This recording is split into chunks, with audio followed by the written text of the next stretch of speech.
because that was our focus. But I also noticed today how that there are many PhD students and master students who wants to pursue research and also explore new areas of research opportunities here and abroad. I saw that. So I'm really impressed. So that people are thinking in a direction. So today what I'm going to do is we'll do in the lecture number 9, we'll cover the different layers of regulations related to environment. Right? So what we did is, I just want to summarize. In the beginning, we started the framework. We saw the regulations little bit. We will, as we understand, connected all the dots. When we are coming to the end, we are circling back and we are diving little deep into the system to understand more, so that you should have a complete understanding. See, in the initial stage, we started with the regulations, then we started with the different layers, how it is applied to the field. Then we started understanding how who are the different stakeholders, how we want to bring them together. It is not the just now you have an understanding. What I think is regulation and industry, just they are not to the opposite organization. So there is an exchange. It is not like that. Now you have understood who are the stakeholders in the environmental field, in industry management, industrial waste management, and protecting water quality, and developing the sustainable technologies, and protecting the safe environment. Now you see how many different people are involved, how they are connected. So we started with the regulations. We saw that there is a framework where all this can come under the umbrella. But then what we started doing, we started understanding what are the different type of treatment, biological treatment, chemical treatment. Then we study the process, how the wastewater is treated at different trains. Then we see what are the byproducts, what are the regulations related to them. You understand? So it is not just the influent, effluent, and the regulation. So you can understand how that scheme takes place. Then we did further, we were trying to understand what are the issues with the water quality, what are the issues with the regulation. Right? Then we started understanding more about what are the regulations and how to apply for known pollutants. If the pollutant is not known, I gave you some example where there is no system developed in the countries, right? Like emerging contaminants. I will tell you there is an emerging contaminant in the tutorial, how it was. Then we are able to deal with that. And before that, the another contaminant, started coming up. So we don't have much information on that, but I just wanted to tell you that there is an contaminant which will cause damage to the environment, and how we are going to develop regulations, methodologies, measurements, everything. So you have seen different scenarios, right? So how they work together in order to make it successful. That is what we see. Then later we were trying to understand how data are generated from the wastewater effluent and what it means data. When it comes, data is there, how you will analyze, how you will predict. You cannot predict the quality or anything just on the bare eyes. So you need any data and how you interpret. I've also mentioned the interpretation of this data for different groups. You have seen the repeated slides there, but the focus was different. One focus was at the point of operation. One particular data they will view, operators will view in the different direction. You also seen the industry side will view that data differently. They will not see the consequence. As a public, as a person with the concern of the environment, he will see in a different action. He will see what is happening in that. You see, you also seen the different locations, sources where you discharge. They have their own consequences. So what happens if you are discharging to the river and stream, flowing rivers? I have seen you give an authorization and after sometimes it is blank there. So these are the situations, but your authorization is there. That is why you have to be careful, because how as a regulator, how you see your authorization at the receiving end, how they see. You are also seeing the conversation, right? And how the public see. Public doesn't know the data. They see the different results, right? If you say that data shows, oh, they don't know. If you say it is 500, now it is 300. What is 300? For them is nothing. They will see the visual, what is happening. So that is why you observe in this system there are people of different background, different group, all the stakeholders think in a different direction. So that is why don't undermine any component who are connected with the environment, with the safety of the environment, safety of the water quality. They are all equally important. They want to give a different message which you cannot give, right?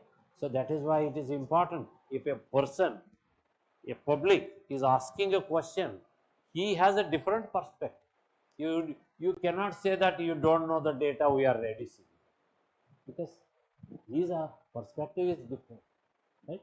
And also the economics plays a very important role in this, because that is one of the drive. That is one of the drive.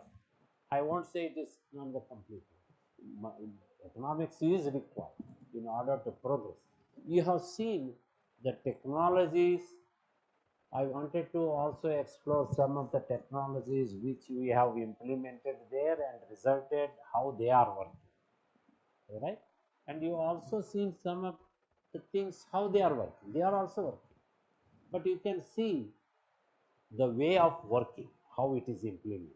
You will see it is working there. Here, you see it is working. We want to expand, but means there is a lack of understanding, right? That's why you don't think. I was later. I now yesterday and today's discussion, I could easily understand there are a lot of PhD students, faculties, and master students, right? They want to do some research. Then that is why it is important for them to understand what is going on other side, what is going here. If your research or thinking on environmental problem is not finding a solution to one problem, that is different. That is why you should understand very well that if you are doing some more research, you are doing the things which people doesn't know, right? That is what you have to do. So that's the important concept in that. If you understand that very thoroughly in the beginning, then you can move forward. Otherwise, don't think that you are finding one solution, then this is will form a big portion of my work, and that is not it. So that is why you can also have a support for that publishing papers. You get a good feedback where you are doing. It is not somebody is telling that this is not there, this is not the way you work. They are giving you a good way. Take it positive and see where it is going. You have always, correct the things and follow. It is in the every field also. We have seen in the environment regulations. If you do, you cannot just put the limits like that. You do research. You wait for 2 years and see what is the range it is coming. Then you think how much limit you have to put. How that number came. So what I'm going to do is, based on this, I'm going to explore little, make you to understand how the data system works, as in many of researcher are here. So how you can look that in a different perspective for your work. So those are very important. You can your should not be specific to particular small problem and things. That is not good. So you are developing something which will be useful for the larger system. So that is our focus. So let's get back to this combined effort. That is why I want to just refresh you. We have already talked about this. These are the three different components. We are just circling back and see where are the some issues, whether which have been left. We have to dig little deeper and understand that, right? So if you see the combined effect, so I am coming to that. Earlier you see different type of regulations were applied, and what is the focus here? Focus is see how the combined effect. That is what we want to do. We have seen who are the different stakeholders, what are their perspective in bringing a solution, but you have seen them individually. Now you can see that you cannot solve only one group, one component of this can solve the issue, right? So that is what I wanted to make you understand how how they cross each other, right? When you are talking about the discharge to the river, you have never considered that the fishery is also a very important part of it. Uh, Here also, I think it is gaining more momentum, but there people are very much afraid. Your entire effort in doing, you do something here, come to the end, and it will just go zero. So that is why you should know when you are doing anything related that, because you are putting the millions of dollars in this, right? In crores of rupees here, right? So when you are doing that, you want to do it for 4 5 years without understanding who are the stakeholders. I am telling you this their scenario. If you do not know who are the stakeholders, you do everything, design and implementation, everything goes. When you go to the discharge, if it is not working, there is objection. Everything what happens? Who is responsible for that? You did all the entire work. You go there, people will come with hesitation. You have seen here in many of the projects. You did a lot of work, people do sanction, half work, their work is already done. Millions of crores of rupees have been spent here, and then everything is stopped. These are the things. Oh, earlier, so there is a hesitation. There may be a reason for it, right? There may be a reason for it. But why that has not been taken into consideration in the beginning of it? Right? That is why today the combined effort. Earlier you saw the different regulatory framework, but here combined effort. Who are the other stakeholders for it? You have a regulation, you have the industry and public NGOs and revenue authorities and also First Nation native people there. They have a different culture, different way of doing the things. You cannot just ignore it. It has happened many cases.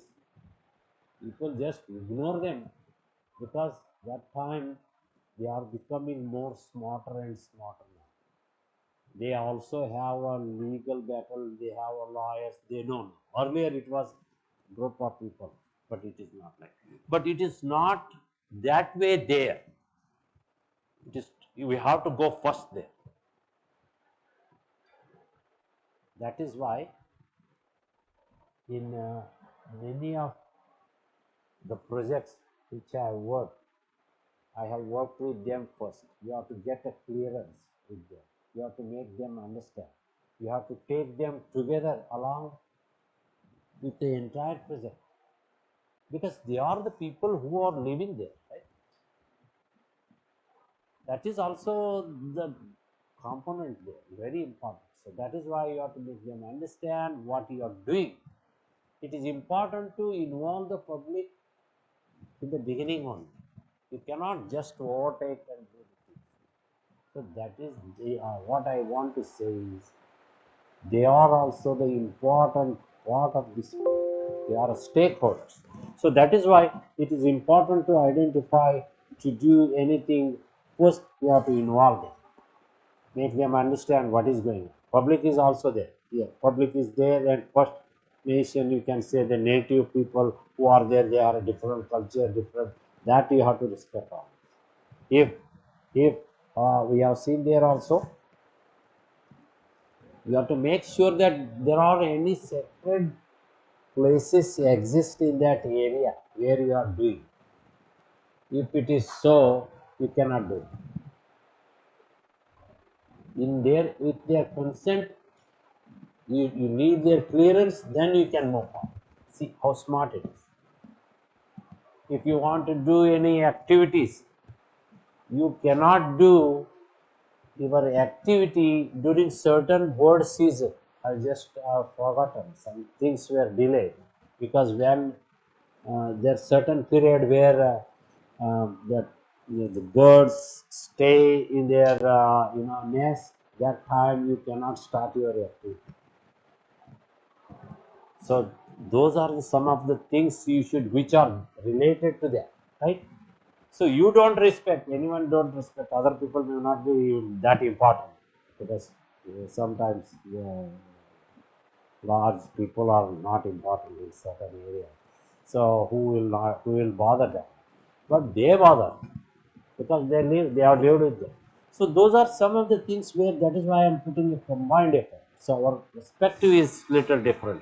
The national program components you have seen state level, municipal, non-domestic, and also the toxic and non-conventional activity. When you are designing what we do, we just take the conventional one. Right? I have an example. I have an example where you design the entire treatment plant considering certain parameters. Right? That's why the data is important for you. Why I'm telling this? Because when it is designed by an engineer or a people consultant, the lot of research people are involved in that. Right? Who can tell you what is the toxicity level? Chemistry group will be there. You will analyze what is the toxicity. You are designing in a system in a place where you are in future receiving wastewater from different industries. Those industries are already existing, major contributor. I have given you one example what happened there. So they designed a receiving treatment plant. They forget, I don't say forget, they did not consider the major contributor component in that. If you design a treatment plant considering the organic compound, domestic wastewater, and you already that time you are already knowing there is an industry which is contributing a high TDS. So you already designed without considering. So what happened? They are nearly one third of the contributors. In a small town, if you are doing, they are they are they are a major contributor. If you neglect them, what happens? They will just go away. You have designed a system spending billions of dollars, and a major component who were the funding authority, they said we are not, it is not serving our purpose. Why? Just a lack of communication. You guys did not consider our components, our discharge is different. Because we are one third. We were paying one third of your. If we have to treat lot of things, if we are treating little pre-treatment and then discharge, it is fine. Win-win situation. They will also should get. If we are contributing one third of the cost, one third of the flow is ours, then if you are not considering, you have to do a major portion to remove that and then discharge. We will not discharge at all. We will discharge. We will design our own system because we are spending already to do that. So what happens? Your total, what will happen to that wastewater treatment? See how big mistake it is. If you neglect any, because that is a toxic. If you know earlier what are the major toxicity coming from the one third contributor, you could have made a provision here itself. Then they will remain with you. Otherwise, why they should remain? When you have to pay in both the way, you have to pre-treatment means you have to do a little treatment and then discharge. So that is useful because you will pay money there, you will also spend money here, which is bad. Because economics is important also for small industries or any major industry. Major industry they have a major. I have another example also. Yesterday you saw. Earlier they were discharging, then they built their own. And that is also a public infrastructure. What you are not, it is ultimately lost to the public who have contributed in designing. If a city is building a big treatment plant, what is the funding? Where that money comes from? It comes from the people. Here we say wastewater treatment plant as if it is not belongs to you. Why they have used that word? It is yours. Right? So that is important in designing because perspective is different here. You are going deep to understand who are the stakeholder, what are the possible consequences. Because when you design anything treatment plant, you are designing it for 30 years, not today. It should work for 30 years too, and now also, now and 30, right? Because you are spending millions of dollars, correct? So that is the kind of understanding you should see the toxicity of present from the industry. When you say that lot of industries already existing, you want to do, you have to consider each person. Who are the major contributors? You have to take care of them. If they go away from that system, your whole system will collapse. So that is why it is not easy like that. We should have this system, but there is a big understanding is there. So how long it is going to do? That is why you do an agreement. That is correct, but you can do an agreement. What happens? There are many reasons they say that the things what we are expected is not happening. It is possible. That way they can go. That is why it is a combined, world combined effort is very important. They should remain when you invest, build something. They should be your partners for many years to come. If they suddenly withdraw that whole other system, if what about 75% people who have also invested, the whole thing will suffer. That is why combined effort is important. So control authority, approval authority is how we have talked about that.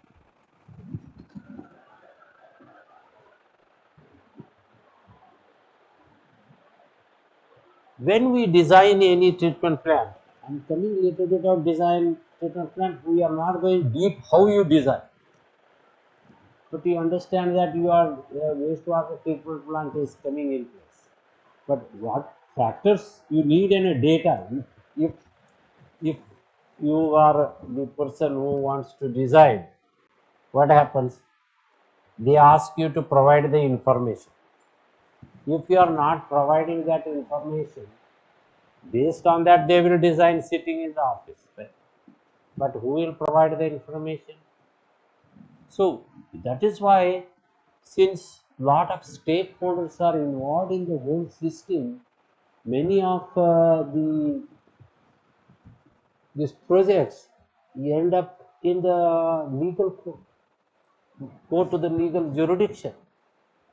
Once it goes there, you have already spent most of the money here, and you are just stuck. The public money is just sitting there, and you are not solving. You have seen example. I need not give any examples for that. You have seen here, but I am telling you about how we approach there. That is why planning. When you are doing a planning here for designing any cities, big infrastructures, you will have to spend more money, more time, understand thoroughly each and every component, what is going to happen for the 30 years, because you are spending a lot of money.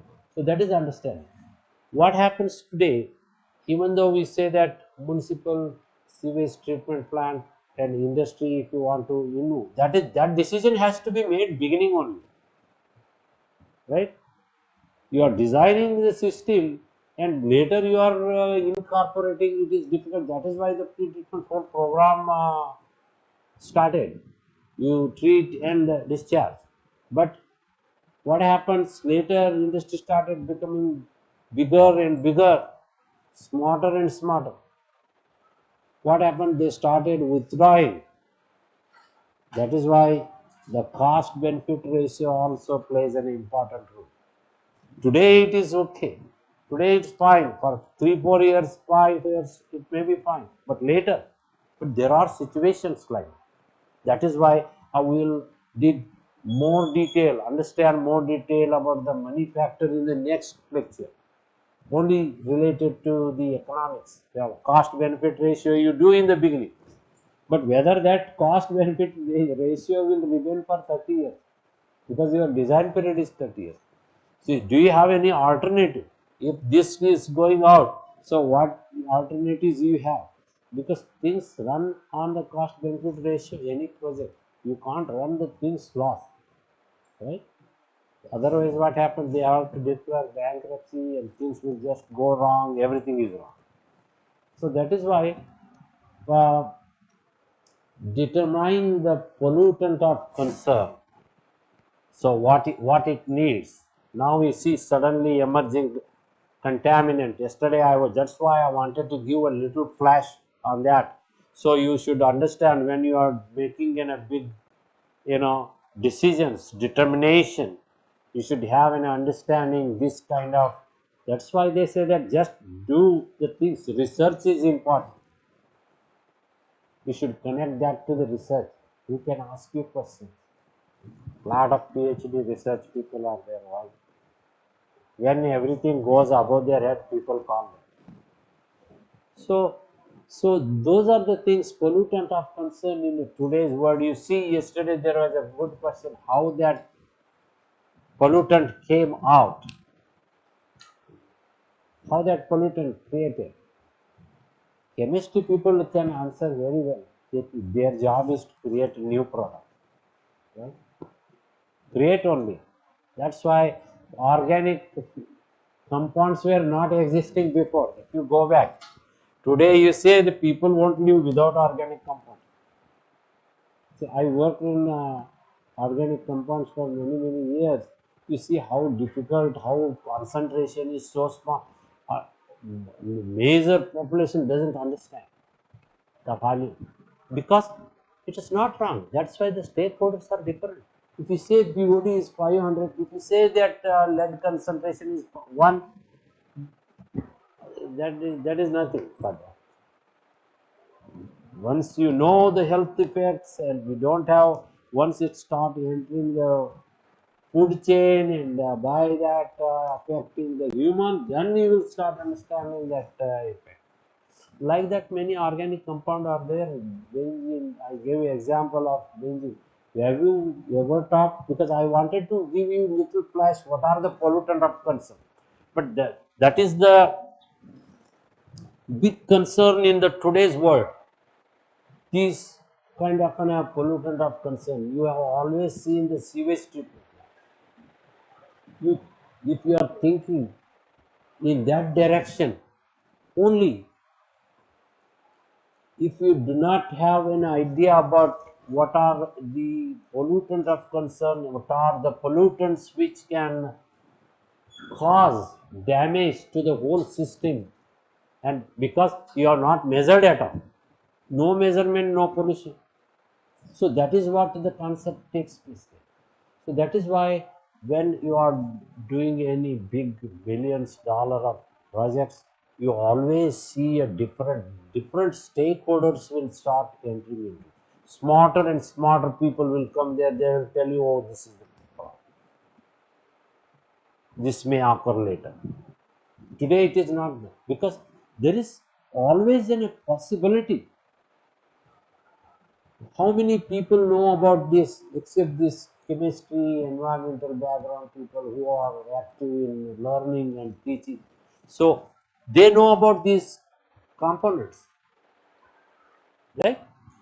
But how many percentage you know yourself, but other people doesn't know. People who are in that group doesn't know.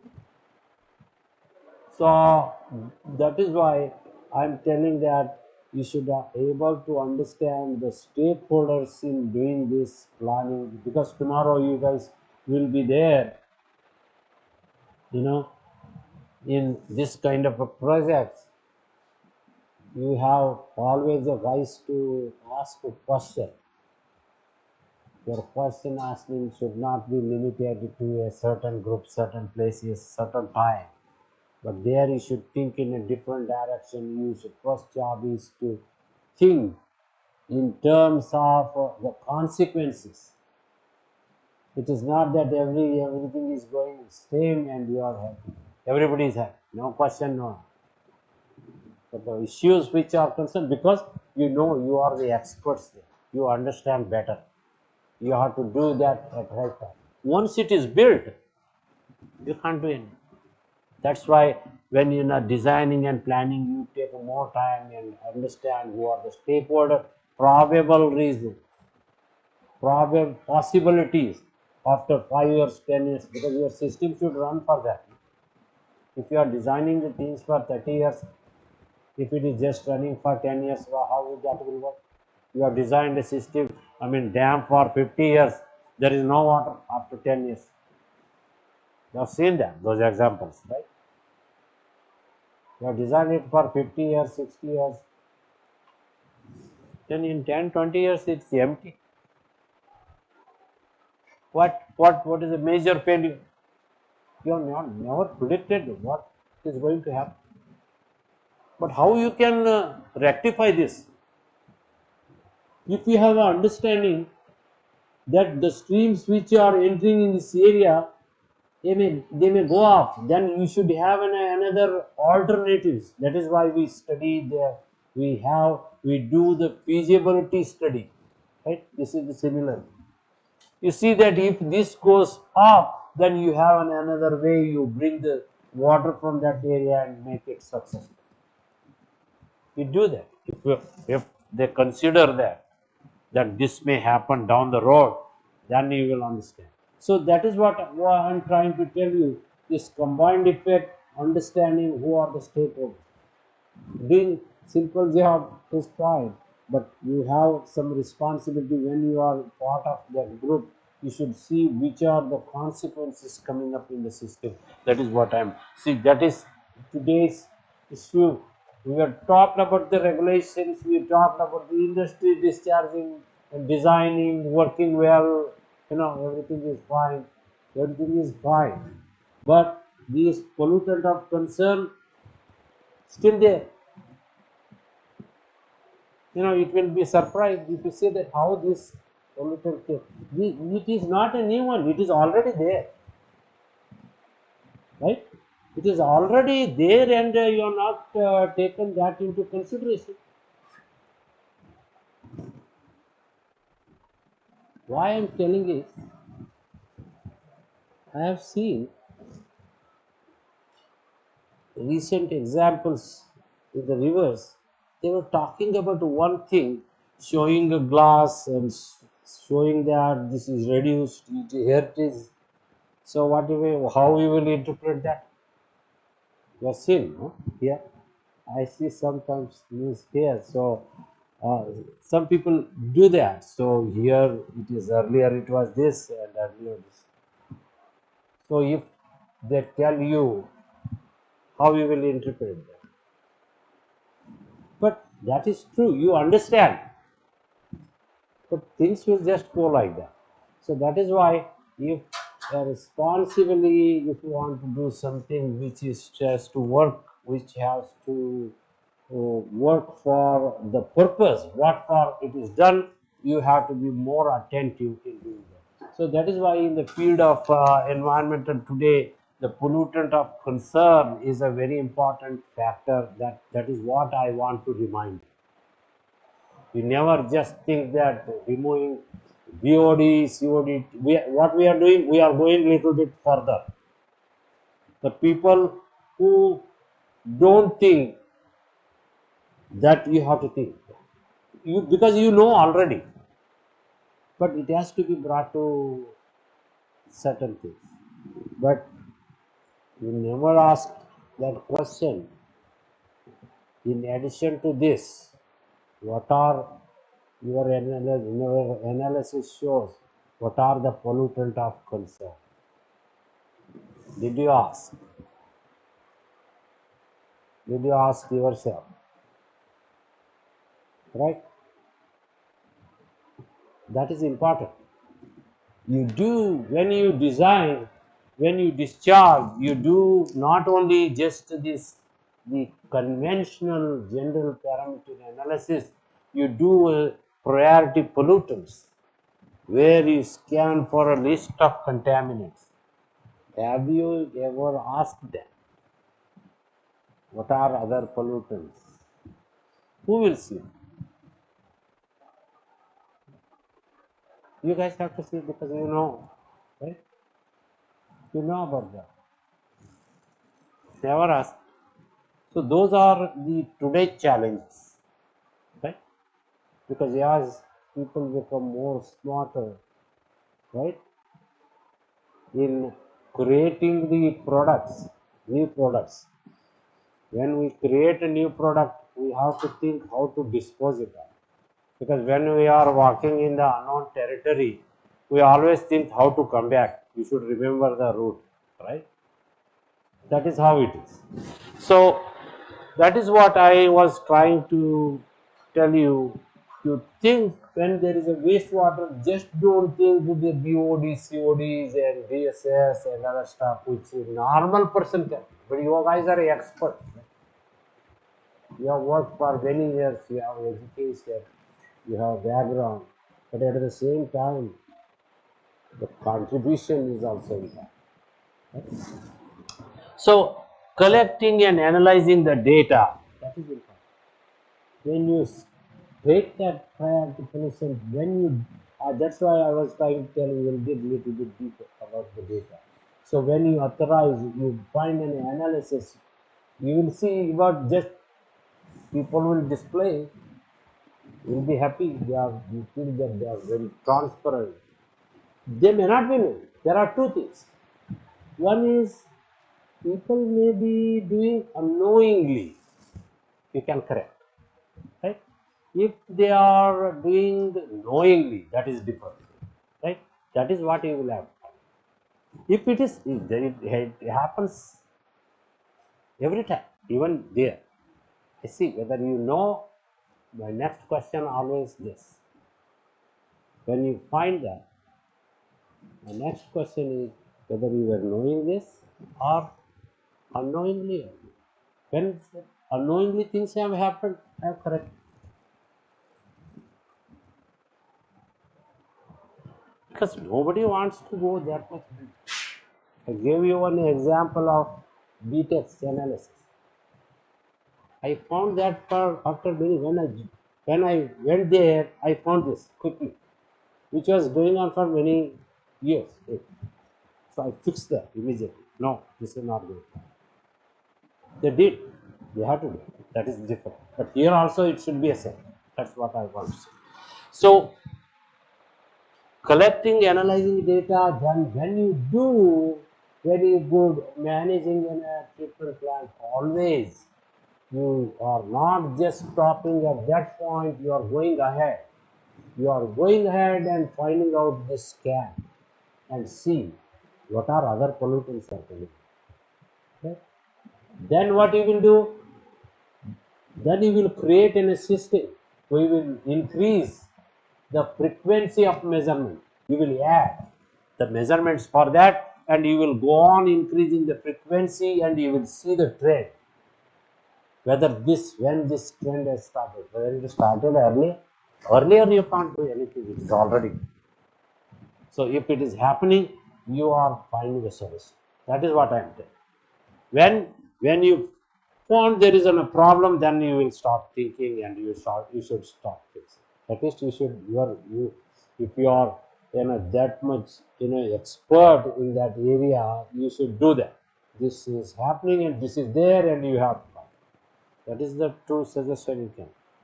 What is the result is different, but if you have that expertise, you will have to do it. Okay, so then calculating the maximum allowed head works and all that is there. When it is a big load coming, that you can understand because it is visibly seen. If the organic load is increasing, you will see because you are measuring. Today is the concentration is this much and flow is this. You will combine, you will find out what is the kg per day. You will find out kg per day is this much and kg per day is LB per day, BOD, and here today and after 1 month this it is increasing because you have a still room, right? If your system is designed for 5 MGD, MLD, then you will understand whether you are at 2.2, 2.5, 2.6, you will go on increasing because your system is designed. That's why you are not worried. Slowly, the biological process will start adjusting to that environment. If the flow is increasing, organic compound is increasing. But if there is a concern about the pollutant of concern, anything, that whole system is. So that is why it is not only planning, understanding the stakeholders, you should also know the pollutant of concern, possible pollutants in the future coming up. So that is one important thing. Designating and implementing local limits. That is important. For example, if the Taj Mahal is there in Delhi, if lot of pollution is there, so your limits should be different. How much limit you want to put for a airport?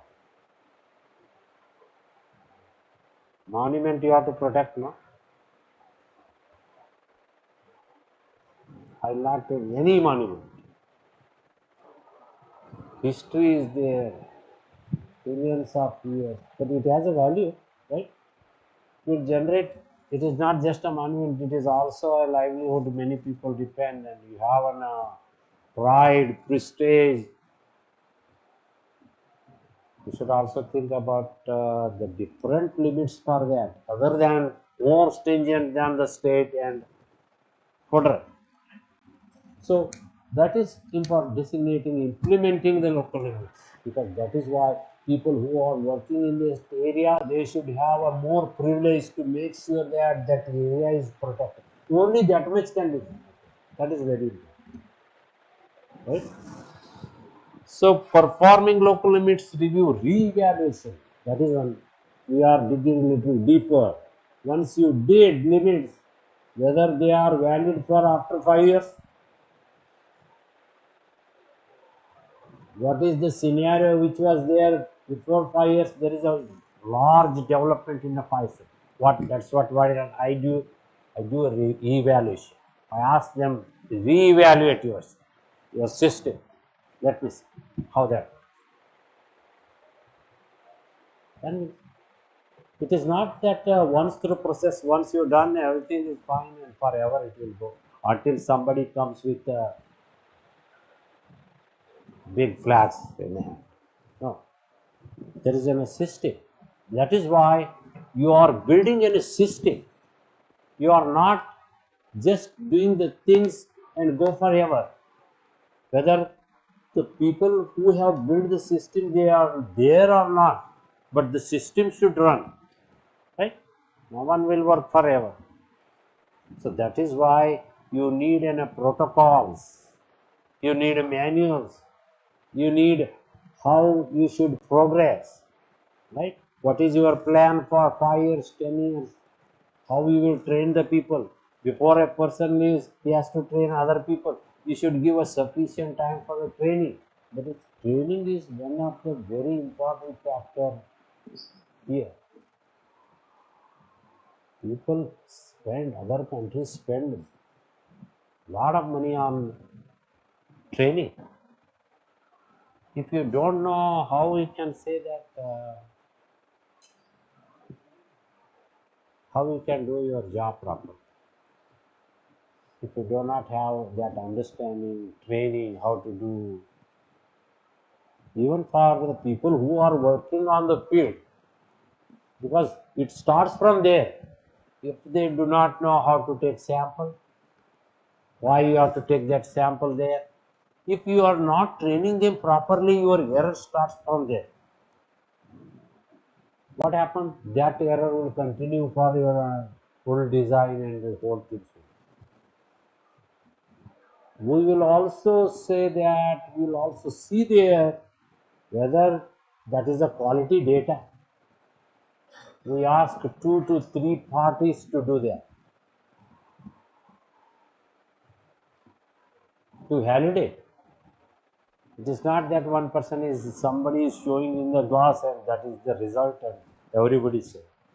Only just based on the color. You analyze because your error starts from the bottom. That is why bottom people who are the people who are on the field, in the field of environment, they are great people. They do great job. They are protecting, giving the right thing. That's why train them properly. See that you are doing the things properly, your equipments are well calibrated. These are all simple things that you have to do first, then start doing. I have seen people have designed a model just on few data, right? What is the representative sample? How we will see? We see small sample, big samples. To make a decision, you should have a small sample, at least 6, big samples, 64. And if you much more, it is you go high number, thousands of samples, like that. I was showing a graph there, the number of results, percentage. They take a minimum 1,000 plants, collect similar plants. Don't take 1 or 2 and make this. Criteria may be different. You cannot compare. Then how we will validate? They will give it to other person, validate. So they will dig deeper. 2, 3 parties. So you spend more time there. It is not only just on the top. So that is why the importance data starts. Okay? So performing the local limit evaluation and the local limit address concern of collection system there. You have seen many examples. The collection system should be right. Whatever they discharge, it should come to the treatment plant. You have seen the consequences if the collection system or the discharging waste is not properly analyzed. There are many pollutants in, which can cause and destroy. There is a temperature, non-polar oil, pollutants that results the presence of toxic gases, vapor. We have seen these things. So that is why we have to understand the system of the sewer line. We have seen about the treatment side design, but the network is also a part of the system. That is why it is important to protect. How we will protect? We will also study not only just the discharge is whether it is 5 or below, it is acidic, it will cost. The materials used for the construction of sewer lines. Earlier, maybe 30, 40 years, I don't know, still they are at sea. We used to have a different pipe system for water supply, right? Then they removed all of them, and then the GI pipes, galvanized iron pipe came. Today we have that, and non PVC also, which are good, right? Less contaminated. They are much better. But earlier, along with the distribution system, lead used to started entering the drinking water, because pipe material people have not thought. People understood when people understand started suffering with the lead contamination in their body, right? After many decades, people suffered. Then they made a rule: you should not use these kind of particular pipes, right? That is why it is not only the data generated by the discharge analysis, but it also the material used for constructing the components of the sewer system. So those are the important things, right? So if we are talking about the network is very important. That defines the service area of that city, town, right? So when we do that, that is a major part of your collection system. That is also has a certain amount of design period, correct? You have seen the overflows in the pipe because it is very visible. If there is an overflow, it is taken it very seriously, because that is why the major contamination and contagious disease spread if there is a spill, if there is an contamination of sewage in the drinking water, right? That you have heard. Many, what is the table?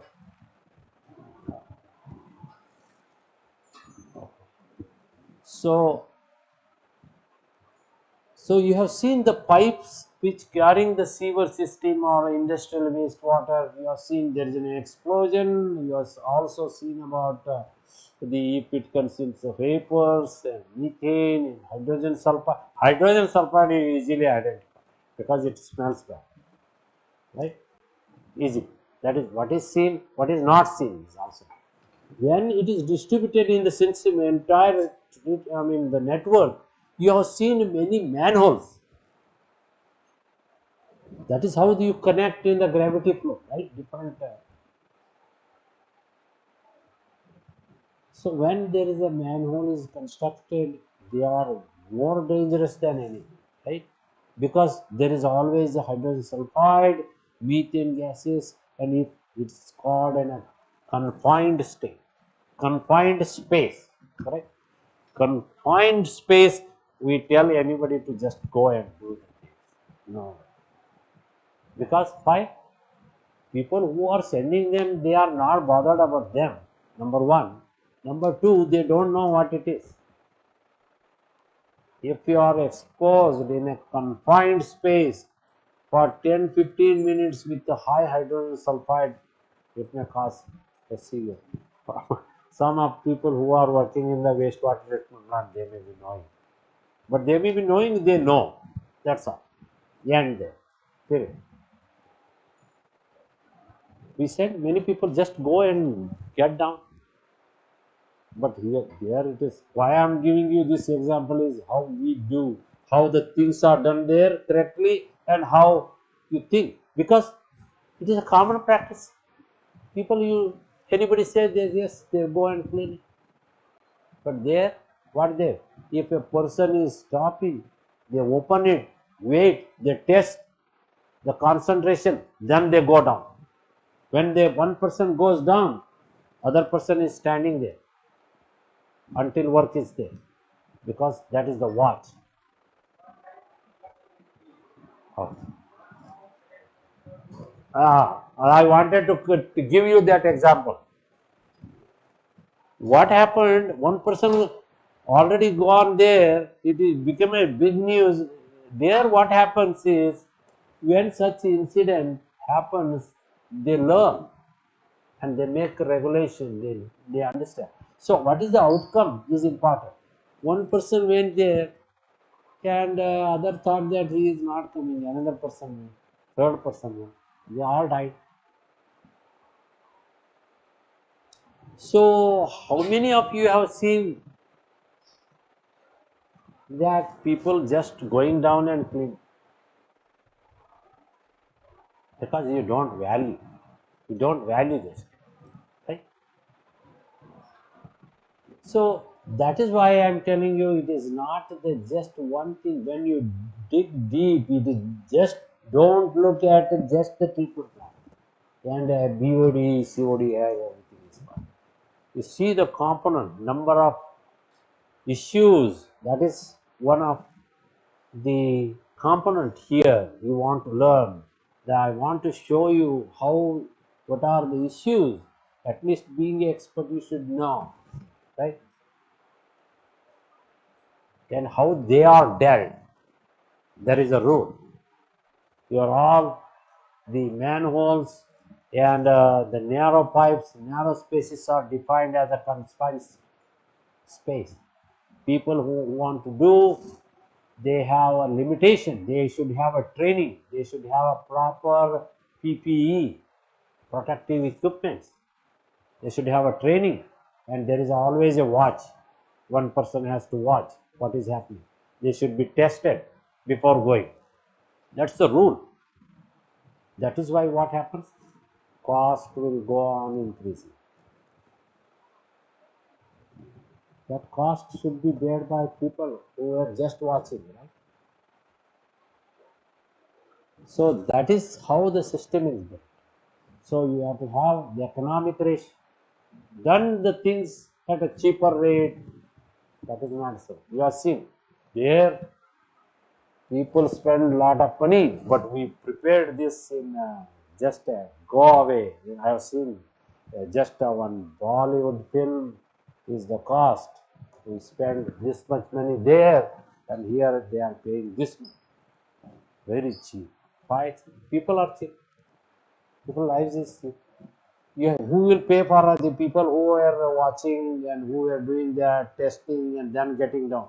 If you are sending one person there and just paying some money, that is why the cost changes. Right? Here it is million, there it is hundreds, there it is thousand. Why? Don't be proud of that. Whether people who are working, are we paying them correctly and are we giving at least a protective equipment? Cost will go down. To bring a person and do anything which is dangerous and just so that is what I was trying to tell you, the issues related to that. Processes. Protect the operation, ensure that discharges comply state level, that is we have seen, demonstrated specific limit prohibition of discharges. That is important. If you know the pollutant of concern, you will stop them. So that is one. So we are talking more about that pollutant of concern, approved pre-treatment program, right? Develop and revision, evaluation. If you do that, you will understand more about that, the consequences. So do not have approved treatment program, must develop a specific, it should be specific to the place. That is the only, you can't make a law for every town. You, that means you make a law, you will also see, you will put a clause, and those things becomes just a guideline. So things change as the size, requirement, criteria, environment, your purpose changes, those are changes. Don't just stick to that. If it is, you see the criteria under what circumstances they are. That is why you do, when you do the model, you will see what is the range, at what range it works your model. You cannot apply one model everywhere. If it is in that range, then only you will apply that one. If any one of the parameter changes, that base results of that model cannot be taken, because that is not applicable at all. That is why when they say model, you should remember first is the criteria. It should come to mind. It is not that model applied. What is the range? That if they give, that is why as an the experts or people of the expert in that area, you should know what is the criteria for that model. You hear this model is applied. So that is what I want to.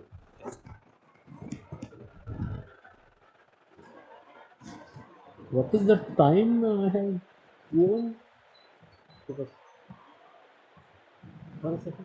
Give me the schedule. So I may forget. I may take their break times. Take break. Uh, no, this lecture is.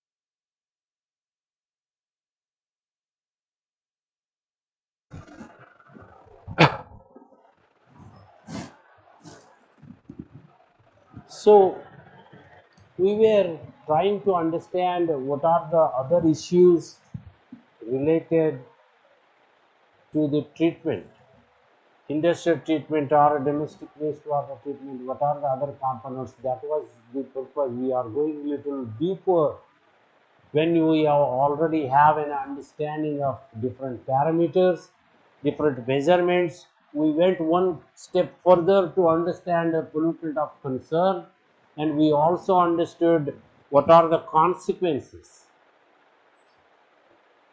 in the long term, right? When we apply any any design, if it is a treatment plant is coming up, we started understanding not just the regulation as a stakeholders, industry as another stakeholders. We started understanding what are the different stakeholders which will are more important to the successful of the project, right? So that is how it is important in preventing the overflow, extended life of the wastewater infrastructure, ensure worker safety. Worker safety, I gave you an example. It is not just the people who should worry about working in the treatment plant. There are other people also who do. There are other people who go and take the samples in the river. What are they are there? But I am giving you one example, so you can understand what are the other consequences in other stakeholders, other important people working in that overall successful of the work. Right? We have to take a river. If you want to take a sampling in the rivers, then many people know what are the important steps you have to follow. right? We'll take a break, 5 minutes.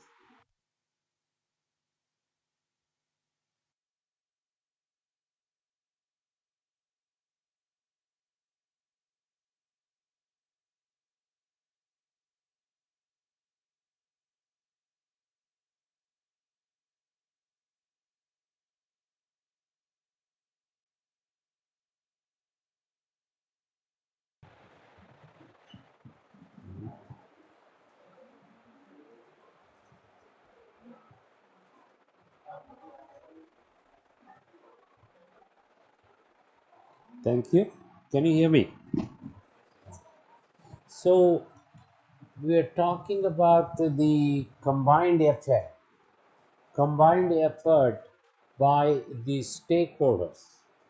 I wanted to make you understand this is not the just three layers of regulation and the industry.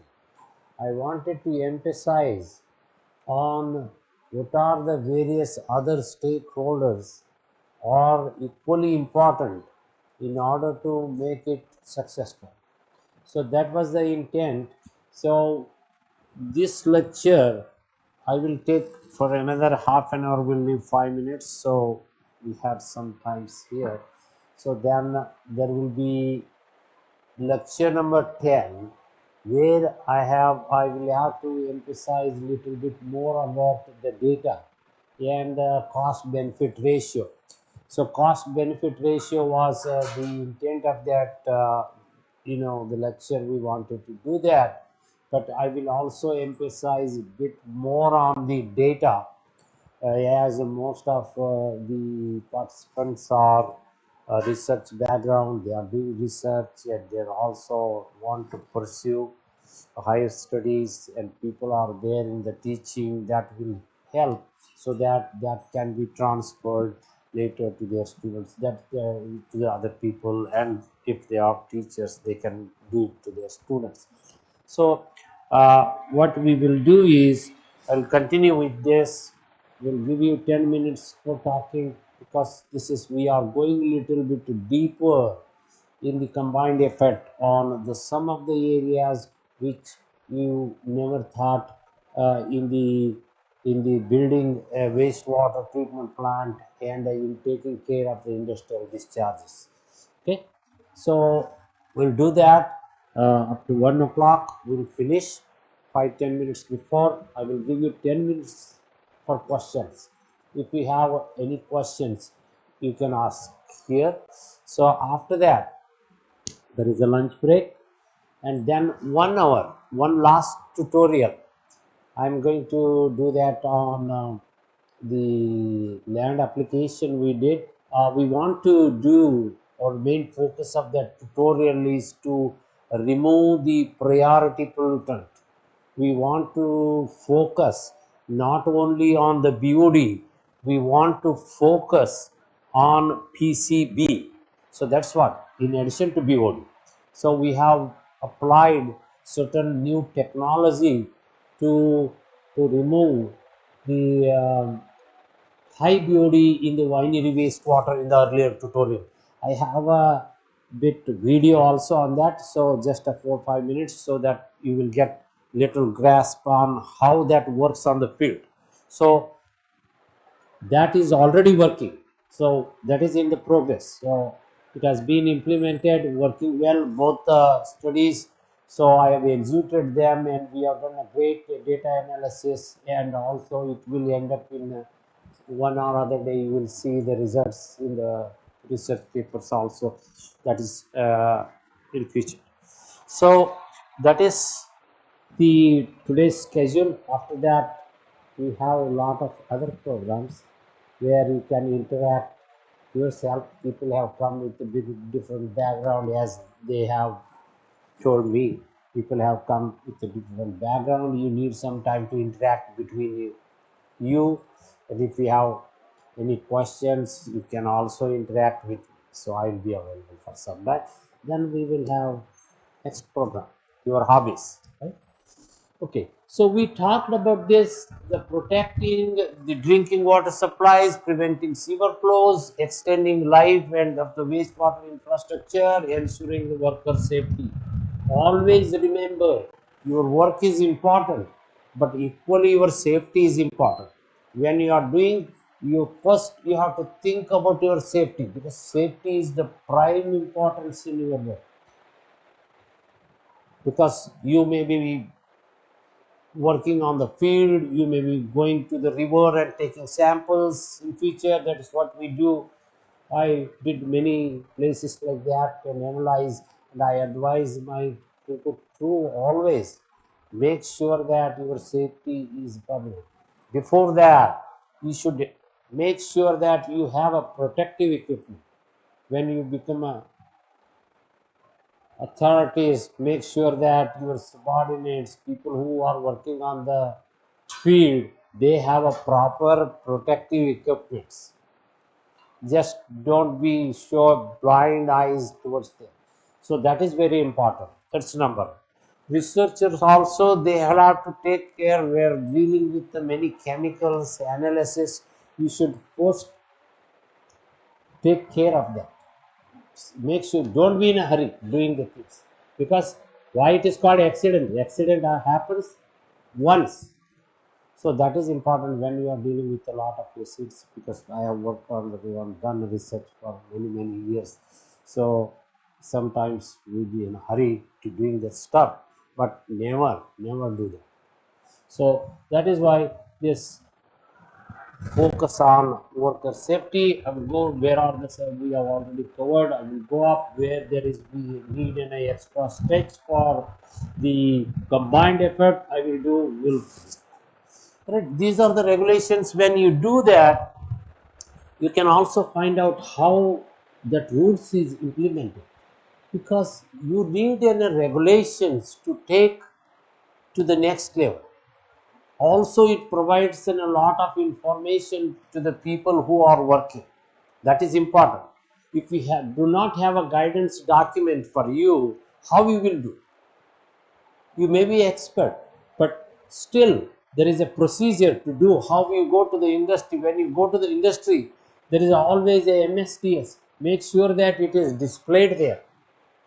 Protective equipment, it is displayed there. It is not necessary to be in your computer, right? Make sure that it is physically displayed and visible. You should know the emergency first. That is why when we go there to any places, any visits, first step is we visited here. But when I do there, first is the safety protocol. They say in emergency, this is the way you have to do. Safety person comes in, tells you this is our map, this is the place. If this happens, you have to go there. A new person who is visiting, he may be authority, but at that point is important. That is what I expect, in future it will develop here also. So those things are important in the system. Then the general discharge privation, you already seen, we talked more about the pollutant of concern and other the general pollutants.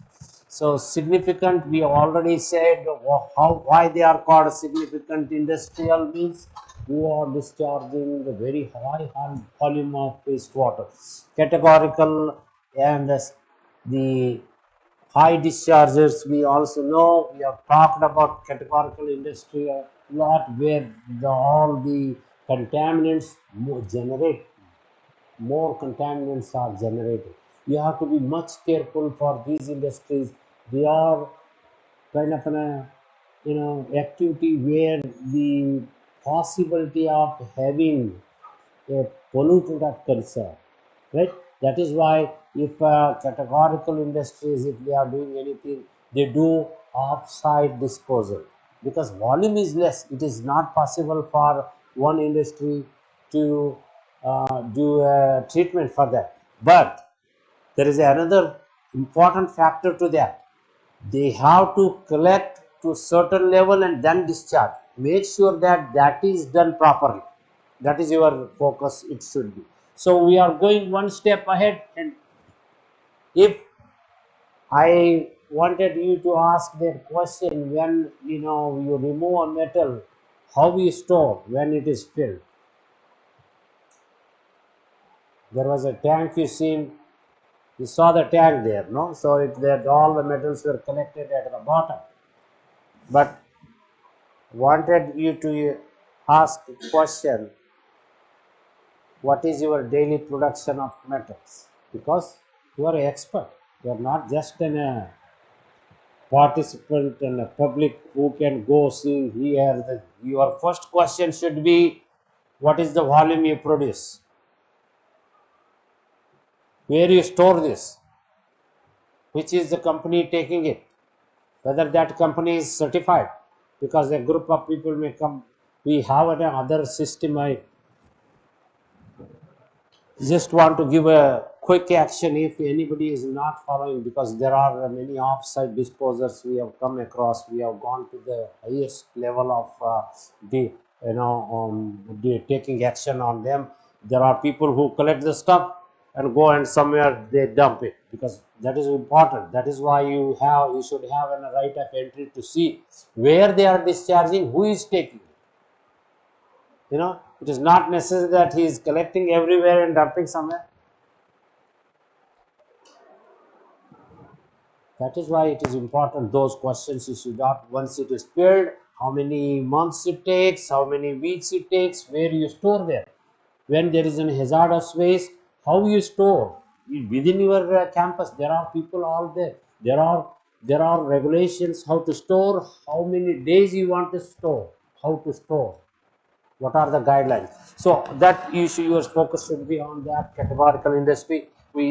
And the number of pollutants generated from the different industry. Asbestos manufacturing, asbestos is almost gone, right? But there is a separate, when we say that, there is a rule there. If it is asbestos, that specific people will come and make sure that it is free. They have a protective equipments, and then they cannot just take anything and just put anyway, because all the time it is contagious. It may cause a severe problem in breathing.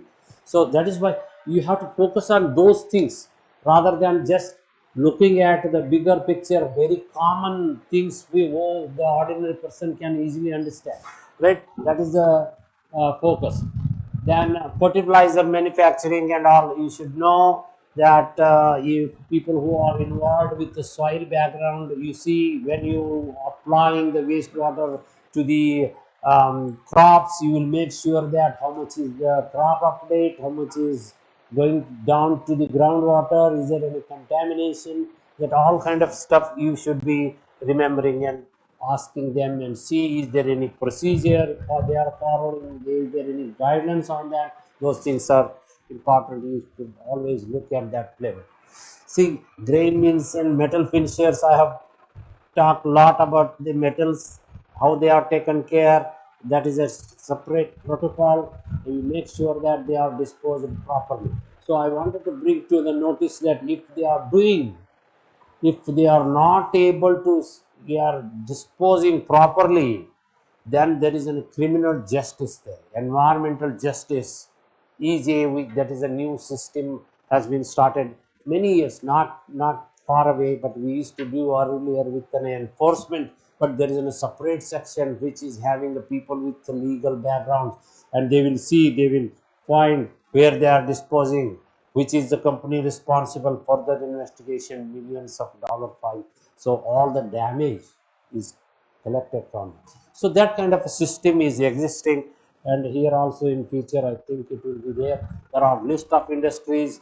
When you say that you are dealing with a particular industry, try to understand what you should focus, right?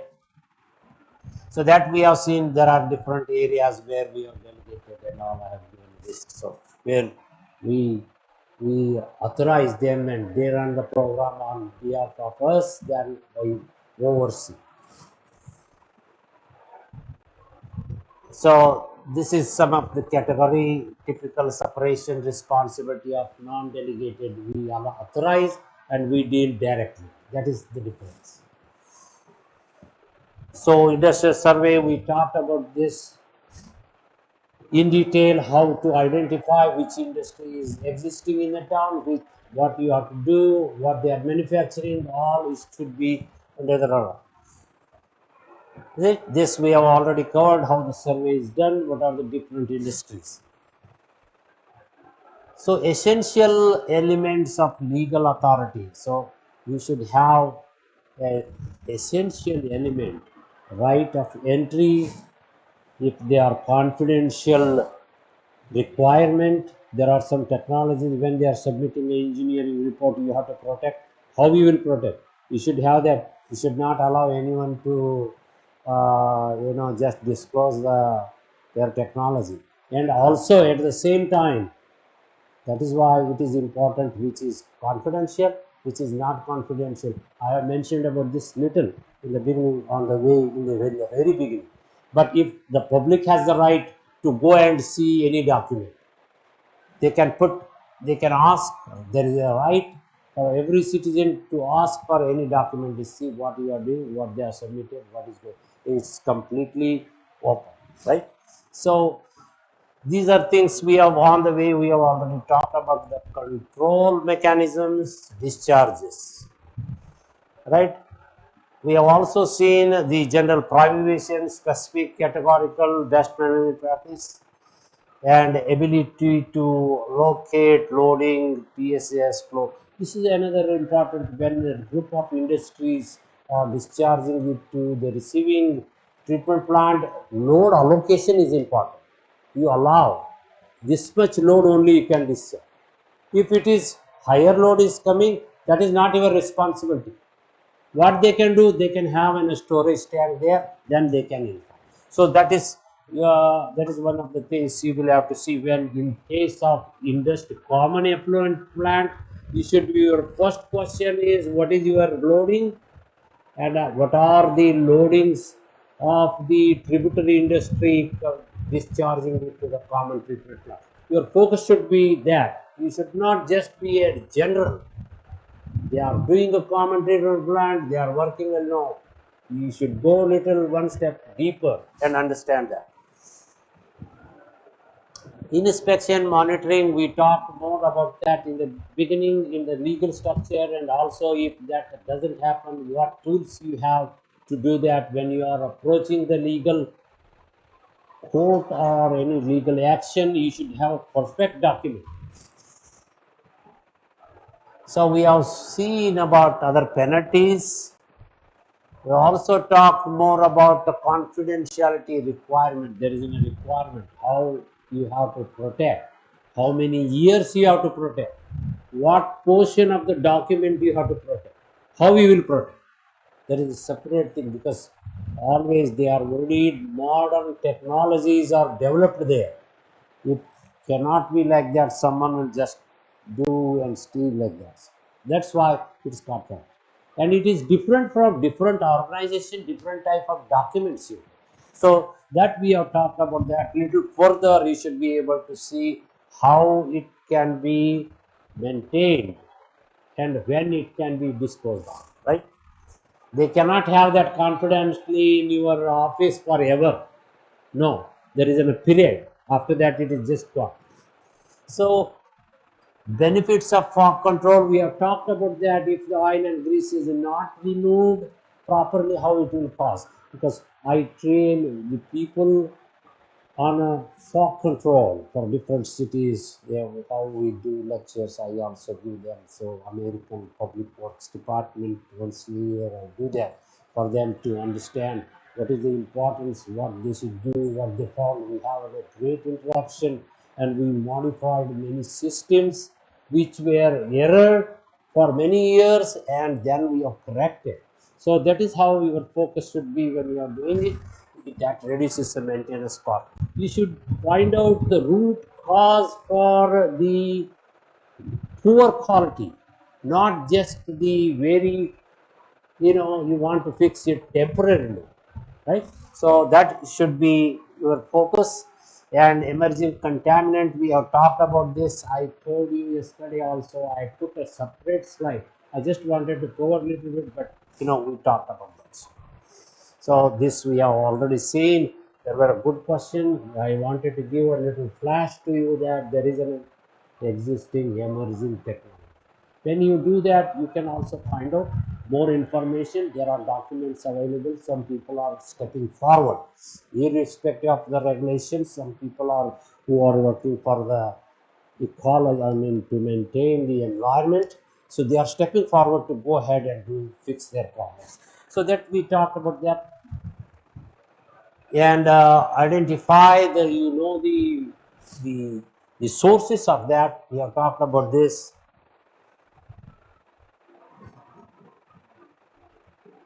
Right. Very good. Questions. So what we did, what we understand in this combined effect, when we started, I will give you 10 minutes time, another 5 minutes I will just summarize why this is important. We talked in the very beginning about 3 layers, right? So as we move forward, you understood it is not just the regulation and industry. You started understanding who are the other stakeholders, how important they are, right?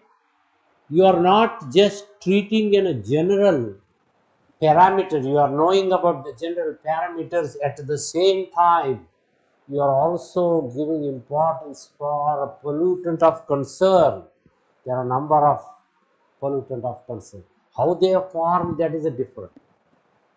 That is the difference, right? So that also you are digging a little bit more to understand these are not only the parameters. You are experts, you should know a little further.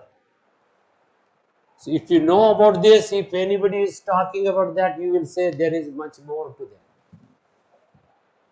You don't no need to be just happy by looking it is 300, here it is 220. So that's what the very intent of that. We talked about the pollutant of concern, and also we talked about its importance in designing the whole system, because you designed a system thinking that, and with the half research of understanding the characteristic of wastewater, then suddenly you notice after few years your results are not coming up, and it is because of the pollutant which is already existing, that is not taken into consideration. So that should be your understanding. So that we saw, then we go little deeper to understand. In the beginning you understood about the sewer system consequences and also the overflow, but later you understood there are different components like the manholes, PPP, and also the people working how to sample, where to sample, when to sample, how to decide the sampling points. We do that for a city. When they do evaluation, we say that they do the evaluation where to sample, submit the report, and then we evaluate. Why you want to do it here? Have you seen the characteristic whether it has changed within 5 years? So all those things you should do it right time, and they are doing it. So that we have, I wanted you to have a little focus on those important components which play important role. Then we also see there are not only regulations, there may be a local public, there may be a native, there may be different cultural groups, there may be sites which are separate and it has to be taken care. So we went little further and make sure that those all the values are protected in the system. Otherwise, it will come in. It will come up when you are in the middle of the project. Everything will be happening. That is why it is one of your responsibility in doing it, finding out who are the different stakeholders, what are their rules here and later. So that all we have seen. So you understood not only just a regulation, there are other components. There is a equally big responsibility of the participants, because that is the treatment plant built by the people's mill. That you always remember that. It is not working. If you sit quiet, it will never work. So that is what I am trying to tell, that participation, awareness, education is also important. Not only just the technology and the other things that is there, that is more important, but other factors which are in. So that is all about this lecture. I think we have stretched certain points which we thought that is limited to only regulation and industry to the stakeholders, right? So that is a very important part in combined effort. That is why it is a combined effort. Earlier, the regulatory framework.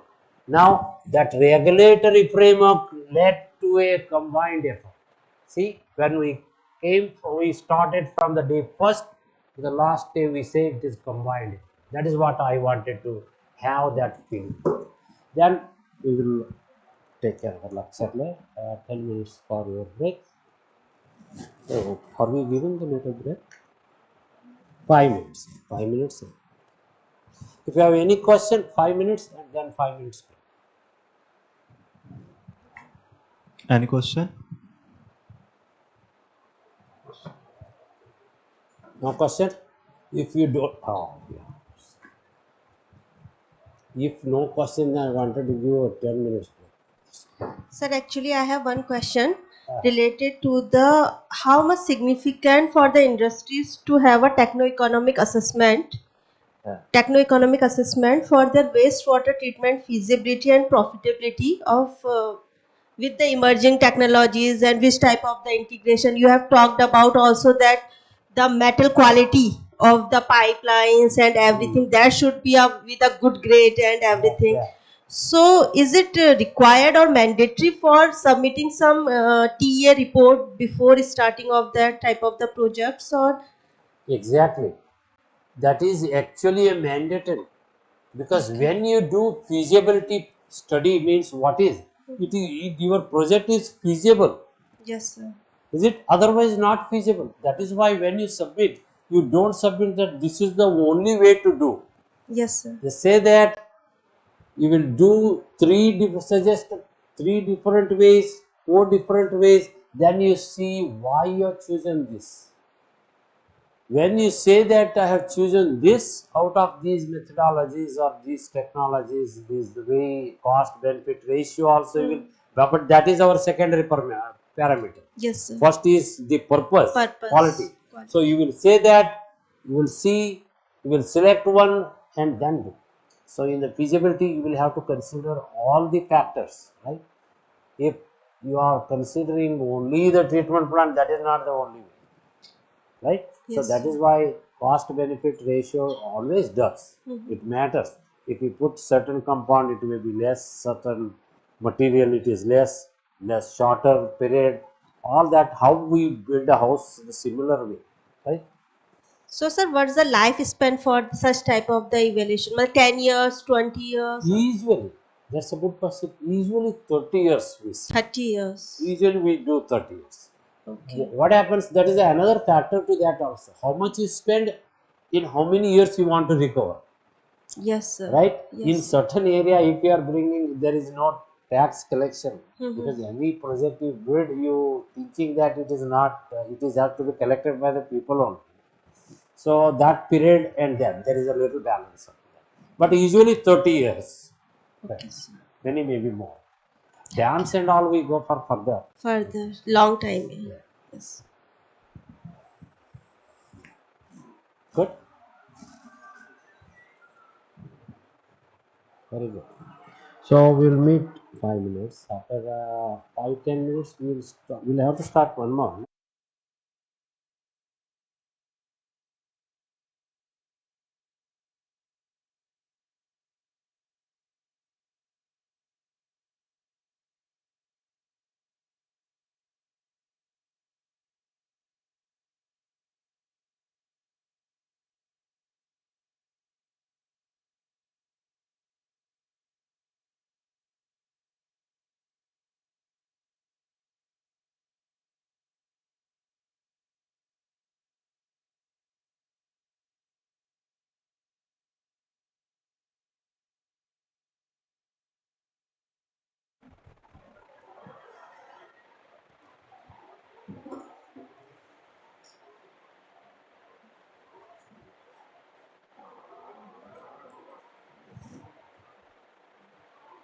Did you guys have a break? Did you stretch? Okay. So this is the last lecture, 10th lecture, and afternoon we will have one tutorial which I want to focus on the pollutant of concern. What's the focus in addition to BOD? That we will do. We will see a case study how it has been successfully implemented and how it is done already. It is working, and also I want to show you a video on that how it is implemented on the site. So we will not take one. That's only 1 hour is given. We will end that. So we will put everything together within an hour. So this is the 10th one. Last one, economic approach to small and medium wastewater treatment plant, and we have seen earlier the little bit here and there the economics. Economics is also a very important part. We focus on the quality that is there, but economics is also is equally important. And here we will touch some of the areas where we can stretch a little bit and try to understand more about that, what it means. Of course, there is a with the due focus on without compromising the water quality, right? That is your first focus. Then the economics, right? And you also seen all these previous lectures. What should be your focus? How the water quality is protected, and how you can have the safe environment protecting water and the soil. So that is our main focus. That is the ultimate, and make sure that that is we are all working towards that and going back and fixing the things. So that is was our focus in this whole lecture series, and you should focus on that. So let us see economic management of industrial and municipal wastewater treatment. So reduce the cost and increase efficiency of a wastewater treatment plant to provide a reliable treated water supply. What it means? It means we always, when we say the economic saving of the money or saving of the funds invested for that. So industries, land application, agriculture and public utilities. So land application, how you can save money? Because if you are using the every byproduct generated from the wastewater treatment plant, then you can save, you can think of money. I have given you earlier some of the examples, and also in the tutorial you have seen how earlier they were operating, and then how slightly they moved away towards recycle, reuse, right? That way you can save a lot of money. I have also given examples of here how they did, how we did, right? It is possible. It is not that it is not possible here, it is not possible there. It is not like that. It is just an approach how we do this, how much is it's important, how we focus. So now that is the greatest trend. What we are doing is not we are just treating and discharging, but we want to go a step further to make use of that treated water, treated wastewater for a very important purpose. Today, water is, that means water sources are reducing. You have seen everywhere. Even in other countries also there, where we see uh, a lot of resources were there one time, it is reducing. So that is why it is important when you are using a large amount of water for the industry, we make sure that this water, treated water, is used properly. Is it? If you are not using for any the land application, you are at least using it for replenishing of the groundwater. We saw one example on replenishing. where the city after the treatment wants to recharge the groundwater. You have to do. You nowadays we do their rain harvesting and all very small quantity, but similarly in a larger scale we can do for the industry. That is how you can save a lot of money, right? You also see, instead of using a treated water or the river water can be used for the drinking. That is your first priority, right? So then this water, treated water, can be used for a land uptake, right? So that is what we are doing. The one example which I am going to give you, that water is also used for land applications, growing crops, right? So that is how, if you use it for multiple purposes, then there is an savings. Public utilities where you are using, industries also use, save money. How? By recycle. I have given you one example. We haven't mentioned that as a case study. Then down the road, sometimes 2 years later, we will find how we can do recycle similar way like that. But currently, I gave you an example of Microsoft where it was discharging it to a wastewater treatment plant. Then they go complete loop, no water usage. For their air conditions, they were using the recycled water continuously when the concentration reaches to higher level than they used to use. So this is how it is possible. Industry, land application, and public utility. What is public utility? How you can say, what is the relation between economics and use of treated water for the public utilities? So you have a large parks, public places, applying water to the big gardens, stadiums, everywhere. So you don't need any river water to do that, right? If little suspended solids are there, not contaminated, you can use that water. So that is how we have three sources, three examples I gave you here. Industry also can do recycling, closed loop. By that, they can save a lot of money. Number one, right? You have seen many. And land application and agriculture. I have given you an example and we saw the tutorial how it is done, and also we'll see another example, and now that is widely accepted, right? So that way if you do, then economics changes, right? You that water it can be used for a drinking, and this water can be used for a, how important it is. We have an example where the treated water was left to the irrigation canals also. So that means that much precise it should be. It should be contaminated. That is why you have to go. I was all the time I was emphasizing on one factor, the pollutant of concern. If it is there, then you cannot. There are situations they were doing it, then they found that, and then they did not accept it.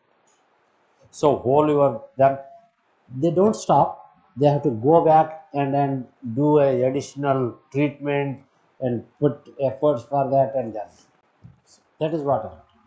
So these are three examples how which depends upon the economic value, cost savings, reduce water consumption. That is important. And reduce energy usage and maintenance cost, that you have seen many examples. I have heard a little bit earlier also how we can do the energy management, right? So because aeration is the big cost, that is why we are slowly moving for different technologies where you don't need an aeration, right? But it depends upon the other factors. If it is an industrial wastewater high BOD, what you will do? You cannot apply it cannot be treated aerobically. What we do anaerobic treatment, then the supernatant is collected, and then we give an aerobic treatment. So that is how we do a combination. Is it? Then also, see, when there is an organic waste produced, food waste from food industries, and also many, I will give you another example which we did when I was here. So what we do, we'll send all that food waste to a digester and would produce an methane. We did that in IIT Bombay. We did that. We used to analyze when I was there. So there were many hostels, 10, 12, see big food waste, right? So here also it is there. We collected that. We used to go to the digester and collected the digester in our treatment. Then methane is to regulate, but you have to analyze that methane whether it has a calorific value. If it is less, it's okay. You can add a propane and make it compatible. So that way you can mixing, you can reduce the cost. So that we were using it for the whole canteen was running based on that. So that is how you can save money also. But once for all system, right?